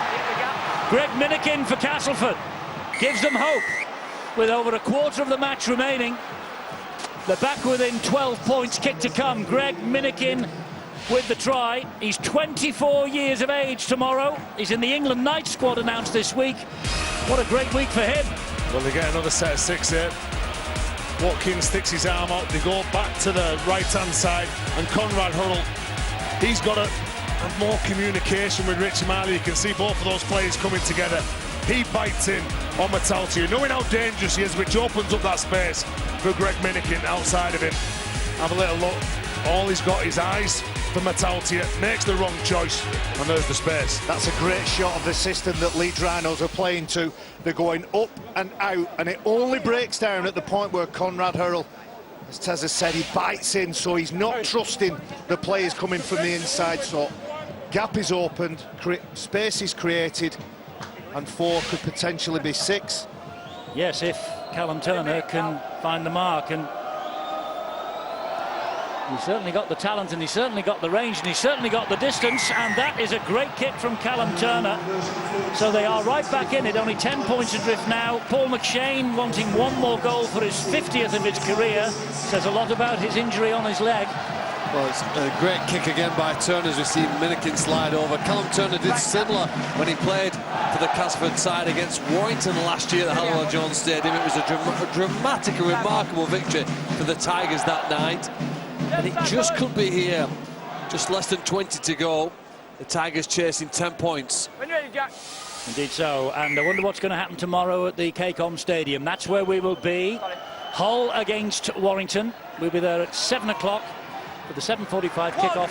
We're live on Sky Sports Arena again. Go, 1. And here goes Matt Cook, and suddenly Castleford have got a spring in their heels, but Cook is on his own. There's blue and amber all round him. Jack Walker gets to him and brings him down, but can Castleford capitalise on this broken Leeds defence? Maybe not. They're back in the line. He feels like they came to the left when the right was a better option. Castleford supporters behind the sticks, to which they're attacking now, have suddenly got a bit of life, as well as Millington goes for the line. And it was the hand of Petteru that made sure the offload didn't come. McShane gives it then to Junior Moores. Junior Moores is halted again, just short. That's tackle number 5, so last one here. Slow play the ball though. McShane flat pass. Petteru does well. Millington does even better. Gets it away to McShane. Drive for the line. And Clarkson. I think Chris Clarkson has scored. He has. The former Leeds man who was here for 4 years. He played in the grand final. He played at Wembley. He won a World Club Challenge with the Rhinos, and he has really breathed life into the Castleford Tigers charge. Well, here we go. Here's the break. Dreadful read from Petteru. Opens up the space, and Matt Cook, well, he gallops downfield, doesn't he? And it's a good defensive tackle from winger and fullback. But on the last tackle, you feel that the Rhinos have done enough. 2 defenders around, but a late offload.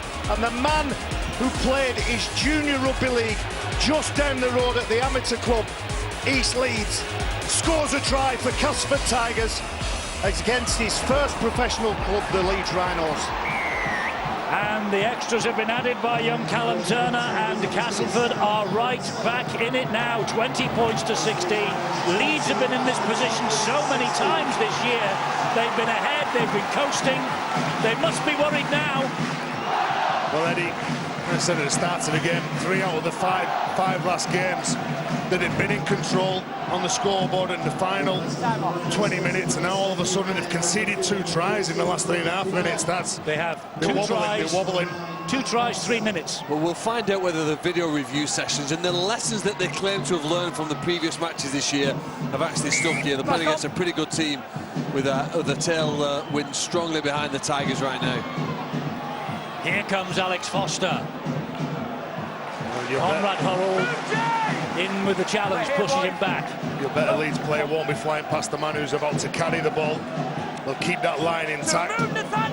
Cast now know that they've still got 16 minutes to go in this game. Paul McShane constantly scanning the defensive line, seeing if there's any gaps around. Millington goes down under pressure from 3.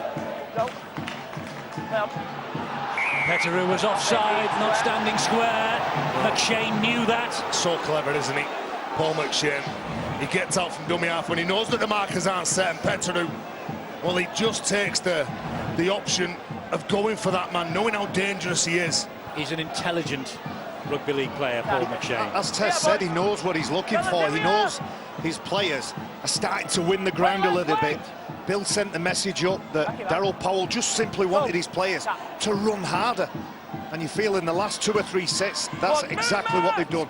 Run hard and made the speed of the play the ball quicker. And yet in the first 10-15 minutes of this second half, it was Leeds who were making all the ground. Do you know what, Eddie? I'm not saying that a player makes the team, but Trent Merrin's gone off, and I think there's been a bit of a difference in the side. Here come Castleford again, here with James Roman.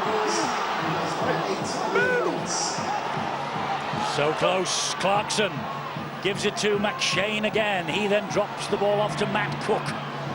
Matt Cook doesn't make any ground forward, but they are so close, and they've got tackles in the bag. It's a big charge on there. And he's held up just short, Liam Watts. McShane again. Short ball takes the return. That's brilliant defence. Great defence. Brilliant. Leeds have had the critics this season. Look at Myler celebrating and pumping up his side here. This is what Leeds have needed really now. They're showing some fight. They've shown some ability to hold out their opponents. They can't just crash over by running hard and strong. They needed to show the skill factor. They went with brute force and it didn't get them through. They have shown enthusiasm. They've shown enthusiasm, and it was Richie Myler who made that tackle. He got up and shouted to his teammates. His teammates and maybe himself need to get this ball further downfield. But Castleford want to pen them back inside their own half if they possibly can. Here is Briscoe. Solid running up from Briscoe. That's 4 gone. Parcell to Myler. Here is Petteru again. They get to tackle number 5 in Castleford territory. Got to be a good kick here now. Go, Manning, go back in. And it's Myler who's charged with it, and he drills it all along the ground. Well, the outside backs for the Rhinos. Well, he's enthusiastic, isn't he? Well, he's encouraging everyone around him to do the little things. Well, the outside backs, they got in, they got the meters before Petteru took control.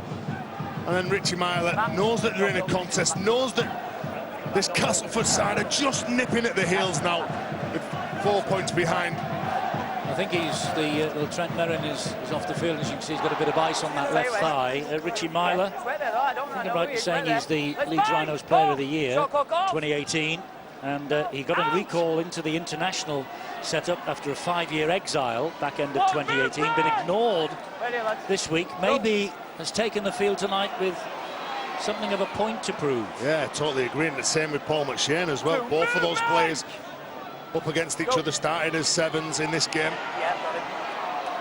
Eden with a run, but halted by Watkins and Singleton. Certainly since he's come off the bench, Brad Singleton, he's yet to start a game this year, but boy, he's put himself about tonight. Well, you know what you get from Brad Singleton, don't you? He's very direct as a player in defence and attack. Here's McShane again, gives it to Millington, who finds Truman. Truman gets a short ball away to Clarkson. Clarkson goes down, tackle number 5. Signalled by the referee, Ben Thaler, with his hand in the air. Truman, nice kick. It's put Walker in reverse. Goes to ground quickly.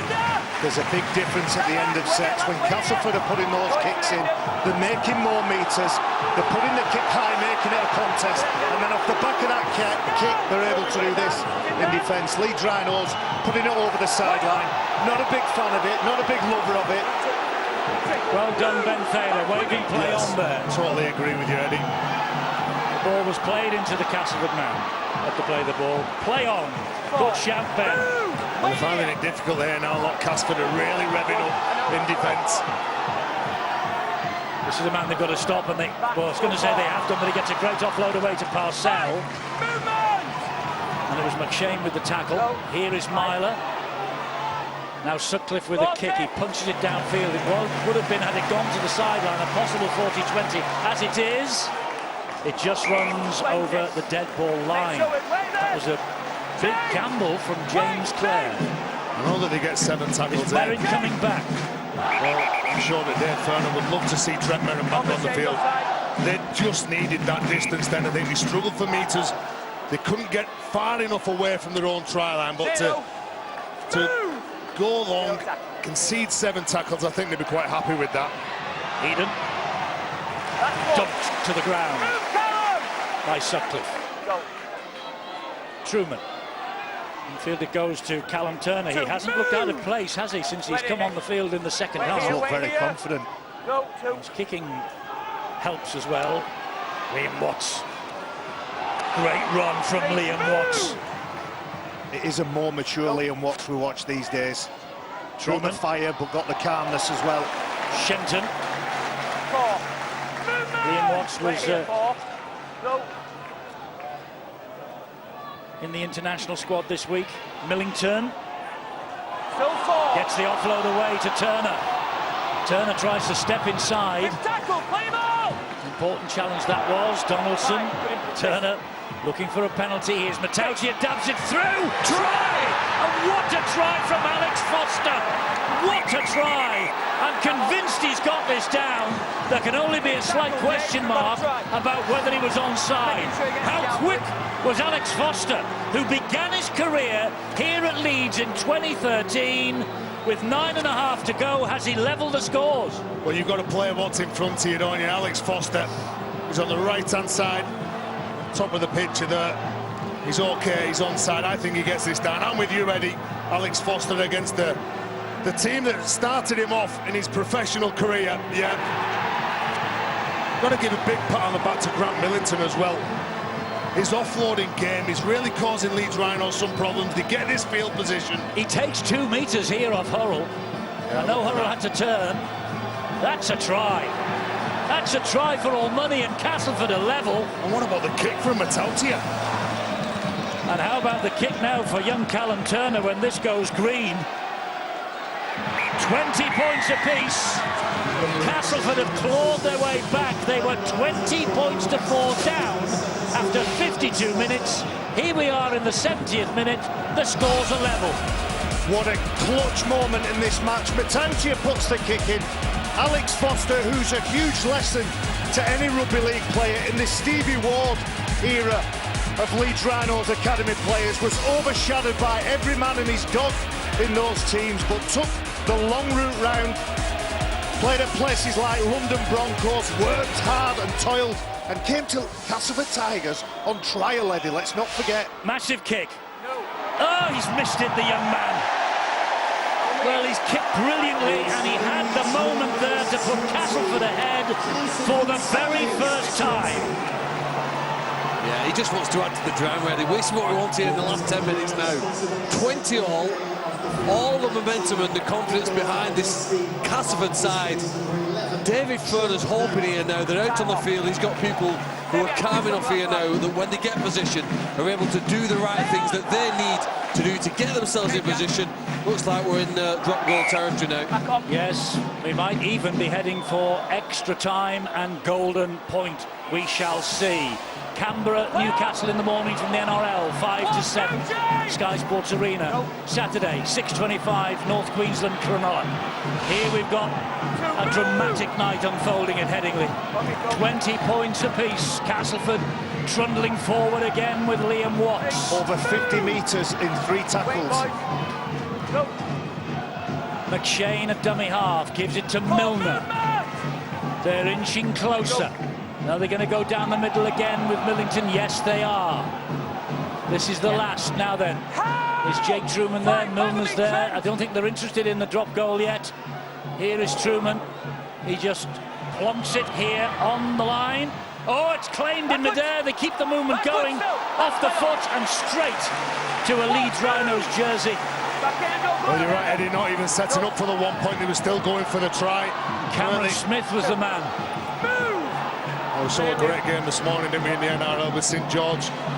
Just nicking it right at the end with that 1 point. It was all right, it's not as good as this. Yeah, well, the drama, Eddie, the drama. Here comes Merrin again, he's back out there for the vital last 7. Well, you need all of your senior pros on the field. They've taken Conrad Horrell in this second half. Castleford, they've taken that threat seriously, and they've reached the last tackle. They're still deep inside their own half. Myler's kick is on the bounce into the arms of Eden. Here come Castleford again. Bumps off one, can't get away from Smith. Well, both coaches will be looking for some honesty from the players, whether they're defending or attacking, knowing that it's been a tough old game, a quick game as well. But you can see the Darryl Powell, 7 minutes to go, knowing that this game could go either way. It's about doing your job.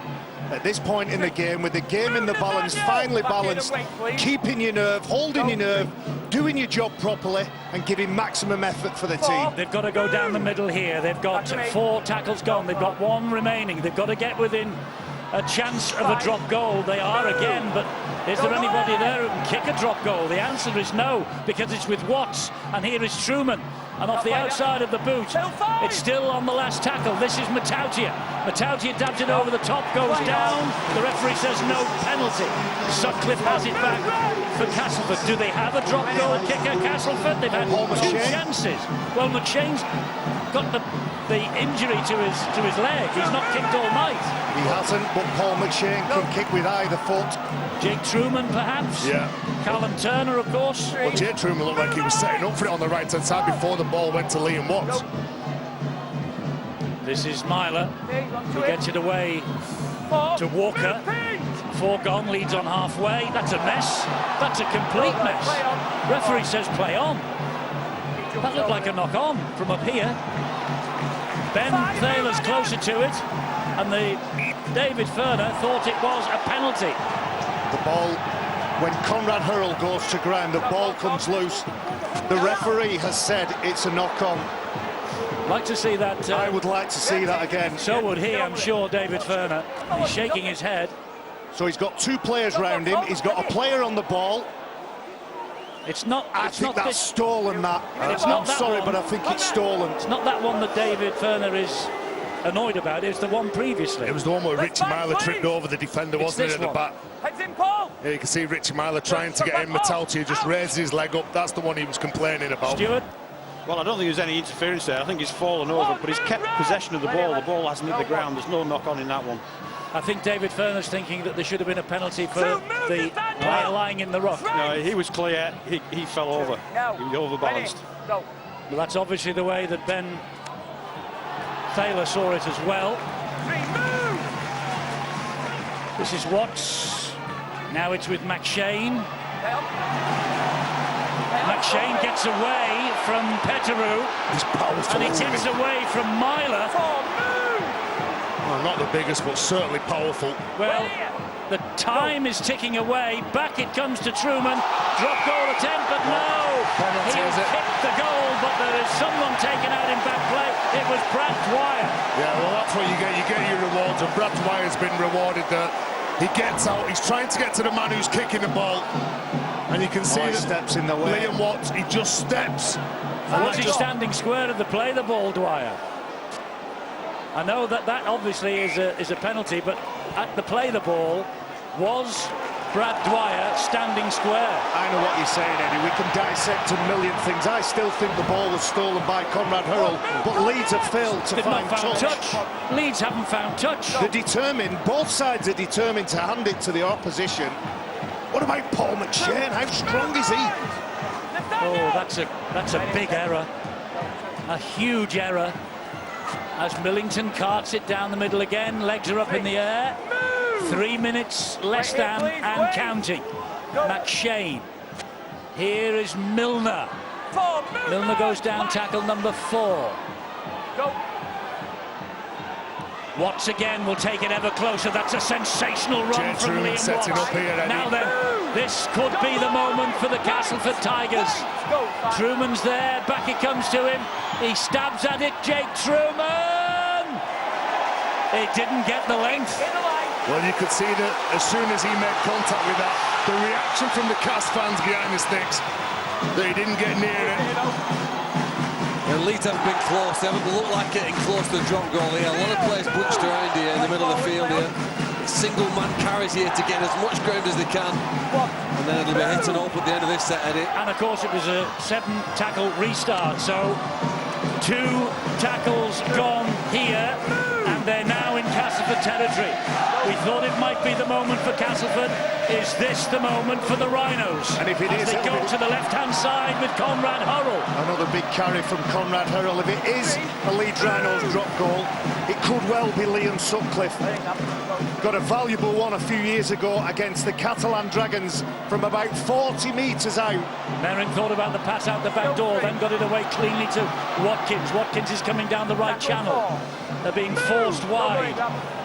They're all pointing the Leeds players into Sutcliffe. Here is Sutcliffe. He's gone for it, is Sutcliffe. He's missed it. He didn't get the length either. Richie might have wanted one more player to set up for that, Eddie. We still had one play up the back. It was 24 apiece. Here's a penalty for Castleford. 24 apiece here. 5 years ago, 2014, the night that Kevin Sinfield was sent from the field sensationally for the only time in his glorious career. And here, in the last minute, Kevin, in charge at Leeds, is watching as Castleford look for a vital drop goal that will take us out of Golden Point territory. But we have 45 seconds, and we could be on the verge of the first Golden Point match on TV. Well, 12 months ago, it was a Luke Gale drop goal that separated these two sides. No Luke Gale, but you'd think Jake Truman here is the best option of winning this here in the very last minute. They've got 3 tackles left and 30 seconds remaining. Here they come again with Millington. Millington gets them to within 12, and they're waiting in back play for this. Oh, they've gone for it themselves. They've gone for glory with Milner. This will be the moment, surely. Oh! And McShane goes for glory, and what a chance is blown. Wow. Well, this is it, Golden Point. As Steve-O would have said a few years ago, what are they doing? He's lost the plot. There's the final siren. We're going to Golden Point. First time live on Sky Sports this year. We are going to see the drama of Golden Point. But Castleford there for me. You're the experts, boys. For me, they've blown the chance. Absolutely right. Shane, who's probably been Cassie's best player in this game, the way that he's got him back into the game, he takes the wrong option. Jake Truman, look at him. He stood between the sticks there. He'd set up for it. He called for it. His arm was in his ear. The frustration when the arms go up. And let's credit Leeds Rhinos getting up. They know that a drop goal is coming. There are players off the line. Paul McShane sees the opportunity, just isn't good enough to take advantage of it. Well, just for the rules here now, just to explain what happens. Well, with 2 5-minute periods for one team to score. As soon as the team scores a point, whether it be through drop goal, try or conversion, penalty goal, they will be deemed the winner. The toss-in now for choice of ends. And both teams are allowed 2 extra interchange. Well, remember earlier this season, Hull ended their 13-game losing run with a Golden Point victory at Wigan. Can Leeds end their lean streak here? Darryl Powell, I'm sure, knows. There's David Ferner, who must have dreaded the fact that they might have had a drop goal going against them. Darryl Powell knows that they have blown a major opportunity to win it in 80 minutes. You can't think about that, though, can No, you? not You can't now. think about that for a moment here. Leeds get possession. When you talk about Hull winning their game in Golden Point, they received possession. Then, interestingly, they received a penalty in those first 6 plays. It got them into their opponent's half, and Steve put that 1 point over. Tend to find referees, though, maybe a little bit nervous here about blowing that whistle. Well, there's the most famous Castleford drop goal exponent. That drop goal that took them to Old Trafford against Saints a couple of years ago. There are 2, aren't there? I think Castleford would want Luke Gale out there. Leeds Rhinos would want Kevin Sinfield out there. He can bang them in from all over. Well, oh, Brad Dwyer was nearly away. So Golden Point extra time. First time live on Sky as Walker is spun to the ground. That's 3 gone. Every decision you make, every offload, every step, every second you're trying to buy the play the ball, it could cost you or it could gain you. Here goes Parcell. Lateral run from Parcell. Now he straightens it up. They've reached tackle number 5. They're 40 metres out. Will they go for it? He does. He does. He does. He's kicked it. What an amazing goal kick from Brad Dwyer. Well, look at the relief from David Ferner. And look at the relief on the terraces, and he can't believe it was Brad Dwyer. That's not in the coaching manual. But Brad Dwyer suddenly, and look at them. Look at Aletsky. There's the drop goal king himself, Kevin Sinfield. That's scraped over the bar. Brad Dwyer, I don't know how many he scored in his career. They won't come much more vital than that. Castleford heartbroken, but they conspired to their own defeat. Well, what outstanding drama here in those few minutes we got in Golden Point. The question of when do you go? Do you go on your first set? Do you go on your second set with a bit more territory? Well, Brad Dwyer just absolutely hoofs it. Do you know what? It looked like he kicked a bag of cement now.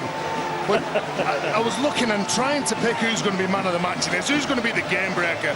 Paul McShane against Jack Walker, Conrad Huddle. But that man, Brad Dwyer, he has been the difference in this game. He obviously kicks over the one-pointer, and look at David Furner. Well, he said. Yes! And he celebrates Brad Dwyer's first ever drop goal of his career. What a way and to do so it. does Kevin Sinfield. Do you know what? You've got to go through hard times, and hard times makes you better. And everyone's been writing these Leeds players off, the club off. They've had to go through tough periods, and Brad Dwyer certainly come up with an explosive first half, played long minutes in this game, and those little weary legs managed to kick a 41-metre drop goal. Well, Paul McShane will be wondering and thinking what might have been. They were under the Leeds posts in the last minute, the last seconds of normal time. They'd had a couple of shots. Why did they not go for the 1 point themselves? Well, a Golden Point hero tonight, all right. There he is, and that Golden Point drop goal has won him the Betfred Man of the Match. He's talking to Bill. Thanks, Eddie. Brad, congratulations. That was the first ever drop goal you've kicked in a competitive game, is that right? Yeah. An old mate of mine, Rich Yeager, when I was at Warrington, he used to come mad at me every day, but I'd just mess around after training. From anywhere I was stood, I'd try one, and he said once some player hit him on back of the head, he was going mad, so there you go, Rich. Did you think it was going? Well, yeah, I was a bit far out and it was low, but I thought just a matter of snooker and then everyone started jumping, so yeah. Why you? Oh, I just ended up with ball and yeah, Dickie Martin needs his right foot chopping off, so I think at the same time David Furner was screaming, "Not Dwyer, not Dwyer!" Yeah, we'll see what he says after the game. But a dramatic way to get a crucial win when everybody calms down. Yeah. This is a significant win. Yeah, it's massive. I said to Kev then, just when I went off last 20, I said when they scored the time, they were having a kick at goal. I said, we're due one here. We've had a tough couple of losses. Some games have been way off, but we've not been too far off, really, and hopefully that can kickstart us. But even this one, I mean, you were in a comfortable position and you let them come back at you. Well, that's it, and hopefully now we've come out on the right side of one. Hopefully we can learn from that and get a bit of a roll going now, because we've built last 2 weeks, we've been really good together and we've come together. Hopefully we can build on it. How do you feel about Golden Point extra time and drama like this? First ever time live on Sky, that? Yeah, it's not too bad, is it? You've got the job now, Brad. I don't know. I'll give it back to Dickie for next week. Well, you've got the Silver Salver, you've got this cheque for charity of your choice, Brad, as well. Yeah, I've just become an ambassador for a birthmark charity, pretty close to me and some history in it, so I've got an open day at Wheatwood on the 5th of May, so if anyone wants to get involved, jump down, but it's going to them. Well done, Brad. Cheers, mate, thanks a lot. Paul McShane from the Castleford Tigers. That was some way to lose a game, wasn't it? When you've come back like that. Yeah, it's hard. It's probably given us too much at the first half. We couldn't get no rhythm into his play, and yeah, we dug back in, but probably a poor decision from me at end there. Probably cost us, but fair play to Leeds, digging in again and grinding it back. You had the chance in normal time to nick that one, didn't you? Yeah, poor decision by me. I thought I read the shooters, but yeah, it's something that I'll learn from. And yet, in Golden Point, you've got the kickers. You'd have probably fancied that. Yeah, fair play to Brad, like putting his hand up and giving it a crack, and you know he's been playing well at the minute, and he probably deserves that. Paul, thanks very much for talking to us. Let's hear from Dave Furner, the Leeds Rhinos coach. What a way to get the first home win of the season to end this losing run. Yeah, look, it was important because that's the third week we've been in that situation where we've had to control the game, and I think to win that way there will give the will boost the confidence of the group. They never stopped fighting there, and as I said, last 2 weeks there we didn't come away with the win. So very happy for the players and the squad, and I'm very happy for the fans because you know the players are putting in a great effort, and the crowd tonight were fantastic. Is it still a worry, Dave, that you're in that position and yet still allowing the opposition to get back? Yeah, look, I think we could be in a situation there and call back and get points too. But yeah, look, we'll have a look at it. But certainly can't take away from you know, Castleford's fighting spirit there, and they come back. So, but the first golden point, and it's got to be an ugly field goal, but we obviously could take it. It did look as though you would say, "Don't give it to him." I was saying that. I was wondering why it ended up there, but you know, great work by Brad. Yeah, it was ugly, but you know, we'll take it. We need it. So, from a neutral perspective, it was a game that had everything, like you say, crowd great. It's good to be involved in. Yeah, it is, and it's good for our game, good for the brand, and I'll say again, great for the fans. We just got to keep building on that. Thanks, Dave. Thank you, Bill. Finally, Darryl Powell, get a word from the Castleford Tigers coach. To get back from the situation you were in, to be in a position to win that game, that was some achievement, first of all. Yeah, I thought we were really good in the second half. I think I thought we were a little bit unlucky that try, that full length was against the run of play. We kick against their legs. Then I thought we played really well. You know, we lost Jordan Rankin within 2 minutes of the end of the session yesterday, so we couldn't, you know, we cobbled together a bit of a team there, and boys done great. I thought we were poor first half, but second half thought we were excellent. Now, I don't think that was a penalty on Liam Watts. I thought, you know, he's nailed that between the posts. So, look, it is what it is. Thought it was an awesome drop goal, real good game. But yeah, disappointed. I think we probably deserve something out of that. Well, maybe wrong option taken right at the death there when you're under the post. But it's easy to say in hindsight, isn't it?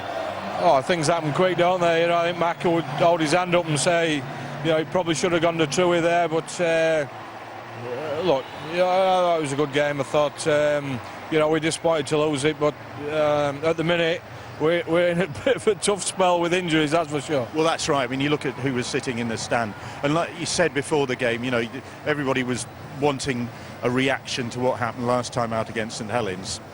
You didn't get the win, but you got the reaction. I think the second half, yeah, like I said, just you know, we'll have a chat about it, about the first half really, because I don't think we were great. It was a tense game. They wanted to win it. Obviously, they're under a fair bit of pressure, and they won cup tonight. So off we go. See you next week, Darryl. Thanks. Yeah, they will meet again in the not too distant future, the Leeds Rhinos and Castleford Tigers, a game you can see on Sky here at Emerald Headingley. The night has belonged to the Leeds Rhinos. They had a 10-4 half-time lead. They have won in golden point extra time for the first time on Sky Sports, courtesy of a Brad Dwyer drop goal. What does it do to the table? Well, the Leeds Rhinos will still stay bottom of the table, but that second win of the season will give them undoubted confidence. The Castleford Tigers, they stay in third spot, but Salford will have a chance to move ever closer to Darryl Powell's side.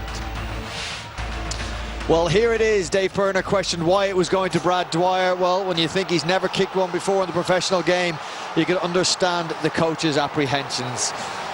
That is what it means to a side that have won just one of their 8 previous games. Callum Watkins and his Chargers absolutely delighted. And here's Dave. No, yes. It's all part of the plan. There's a man getting rid of 8 weeks of stress. Well done to Dave Ferner. Well done to the Leeds Rhinos. Welcome back in studio here. Welcome back to Phil Clark. Lois Forsell joins us here. Leeds Rhinos superstar in the ladies' game. Predicted a Leeds Rhinos win. You now have gone into superstar status in the punditry as well. Relief at the end of that.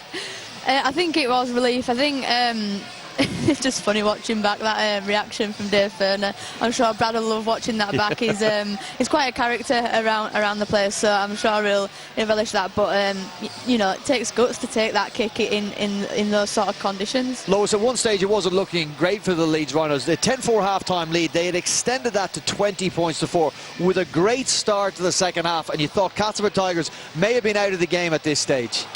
Yeah, they started to let it slip, and then you know, let Cass come back into it, and you've seen that from previous weeks. But I think the fire around the players, and I think Richie Myler were really instrumental in that. You saw a few bits that he did just to refocus the group and make them go again. I mean, a great try there by Jack Walker. That was 14-4, and then Brad Dwyer's run made it 20-4 when Trent Merritt went over. Yeah, we almost got back-to-back tries from Leeds, and then following that, really, we had 2 quick-fire tries from the Castleford Tigers. The first one with Greg Minikin going over, that made it 20 points to 10 at that stage, and then just a couple of minutes later Chris Clarkson manages to crash over, and we really did know then, after this massive run downfield by Matt Cook, really did get the team on the roll. And you were worried about the fragility of the Leeds, both mentally and physically. What about this offload from Middleton?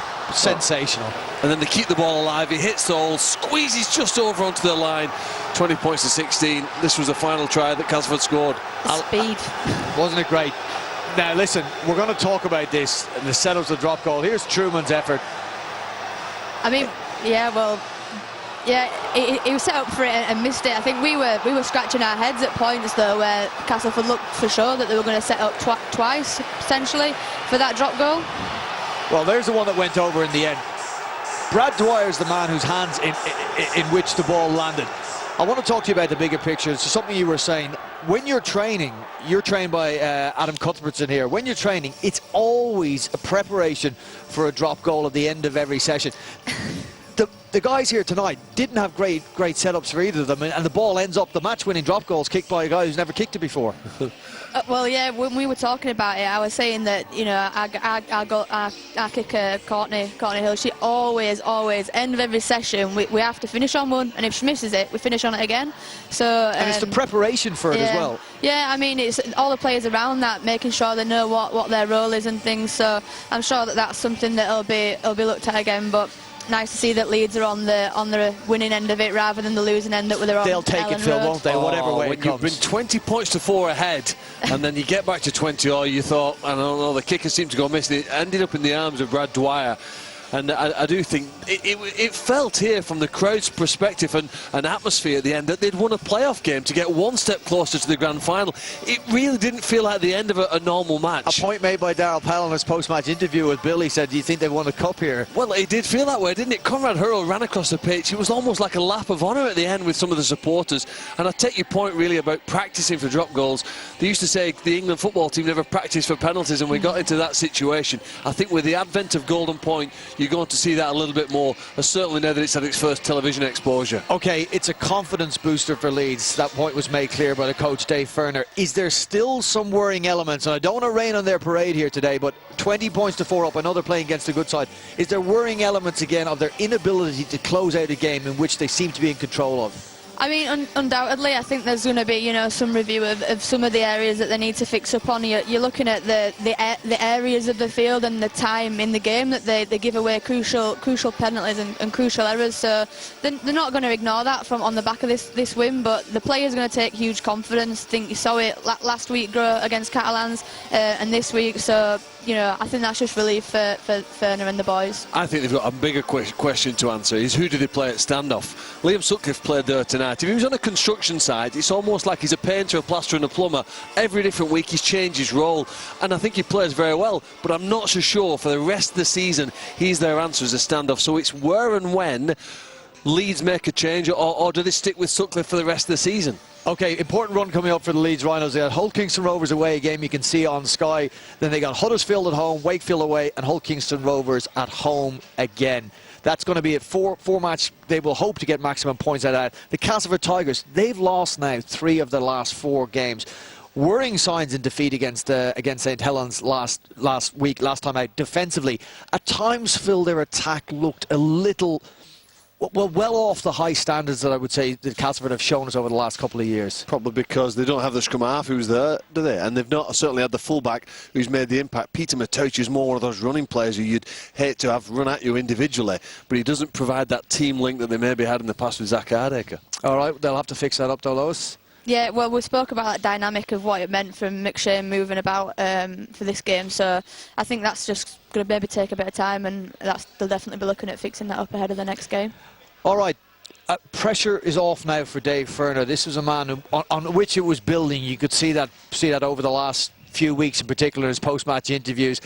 Dave Ferner's biggest problem now is to solve his half-back issue for you, but is this a side now that is a side that could challenge for the playoffs, or is this a side that's just going to move away from the relegation zone? I don't think when you're a coach, pressure's off ever for more than 24 hours. You've won a game, but the pressure starts to build for the next match, doesn't it? And the match after that, really. So they've had one win now, and the crowd are all delighted, but they don't give you a long, really, to keep you for long. OK, we'll see there in front of the Sky Sports cameras next week. All right, Bahrain Grand Prix. Tomorrow it is practice 1, 10:45 a.m. on Sky Sports Formula 1. Qualifying on Saturday, 2 p.m, same channel. And the race is on Sunday, 2:30 p.m. 3 more matches to bring you on Sky Sports from the NRL. Canberra take on Newcastle, 5-7, Sky Sports Arena and on demand. And we are at KCOM Stadium over in Hull. Steve Price and the Warrington Wolves roll into town. Lee Radford will be hoping for another good result at the stadium against the Wolves. Good recent record there. 7 p.m, Sky Sports Arena.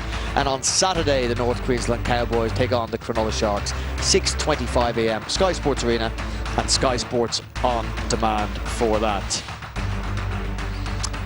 Right, my thanks to Phil Clark and my thanks to Lois Forsell. We have witnessed the first golden point on Sky Sports and whispered the Leeds Rhinos eventually in round 8 of the Betfred Super League might have taken their first solid steps of the season. Big win for Ferner and the boys. Lock myself inside my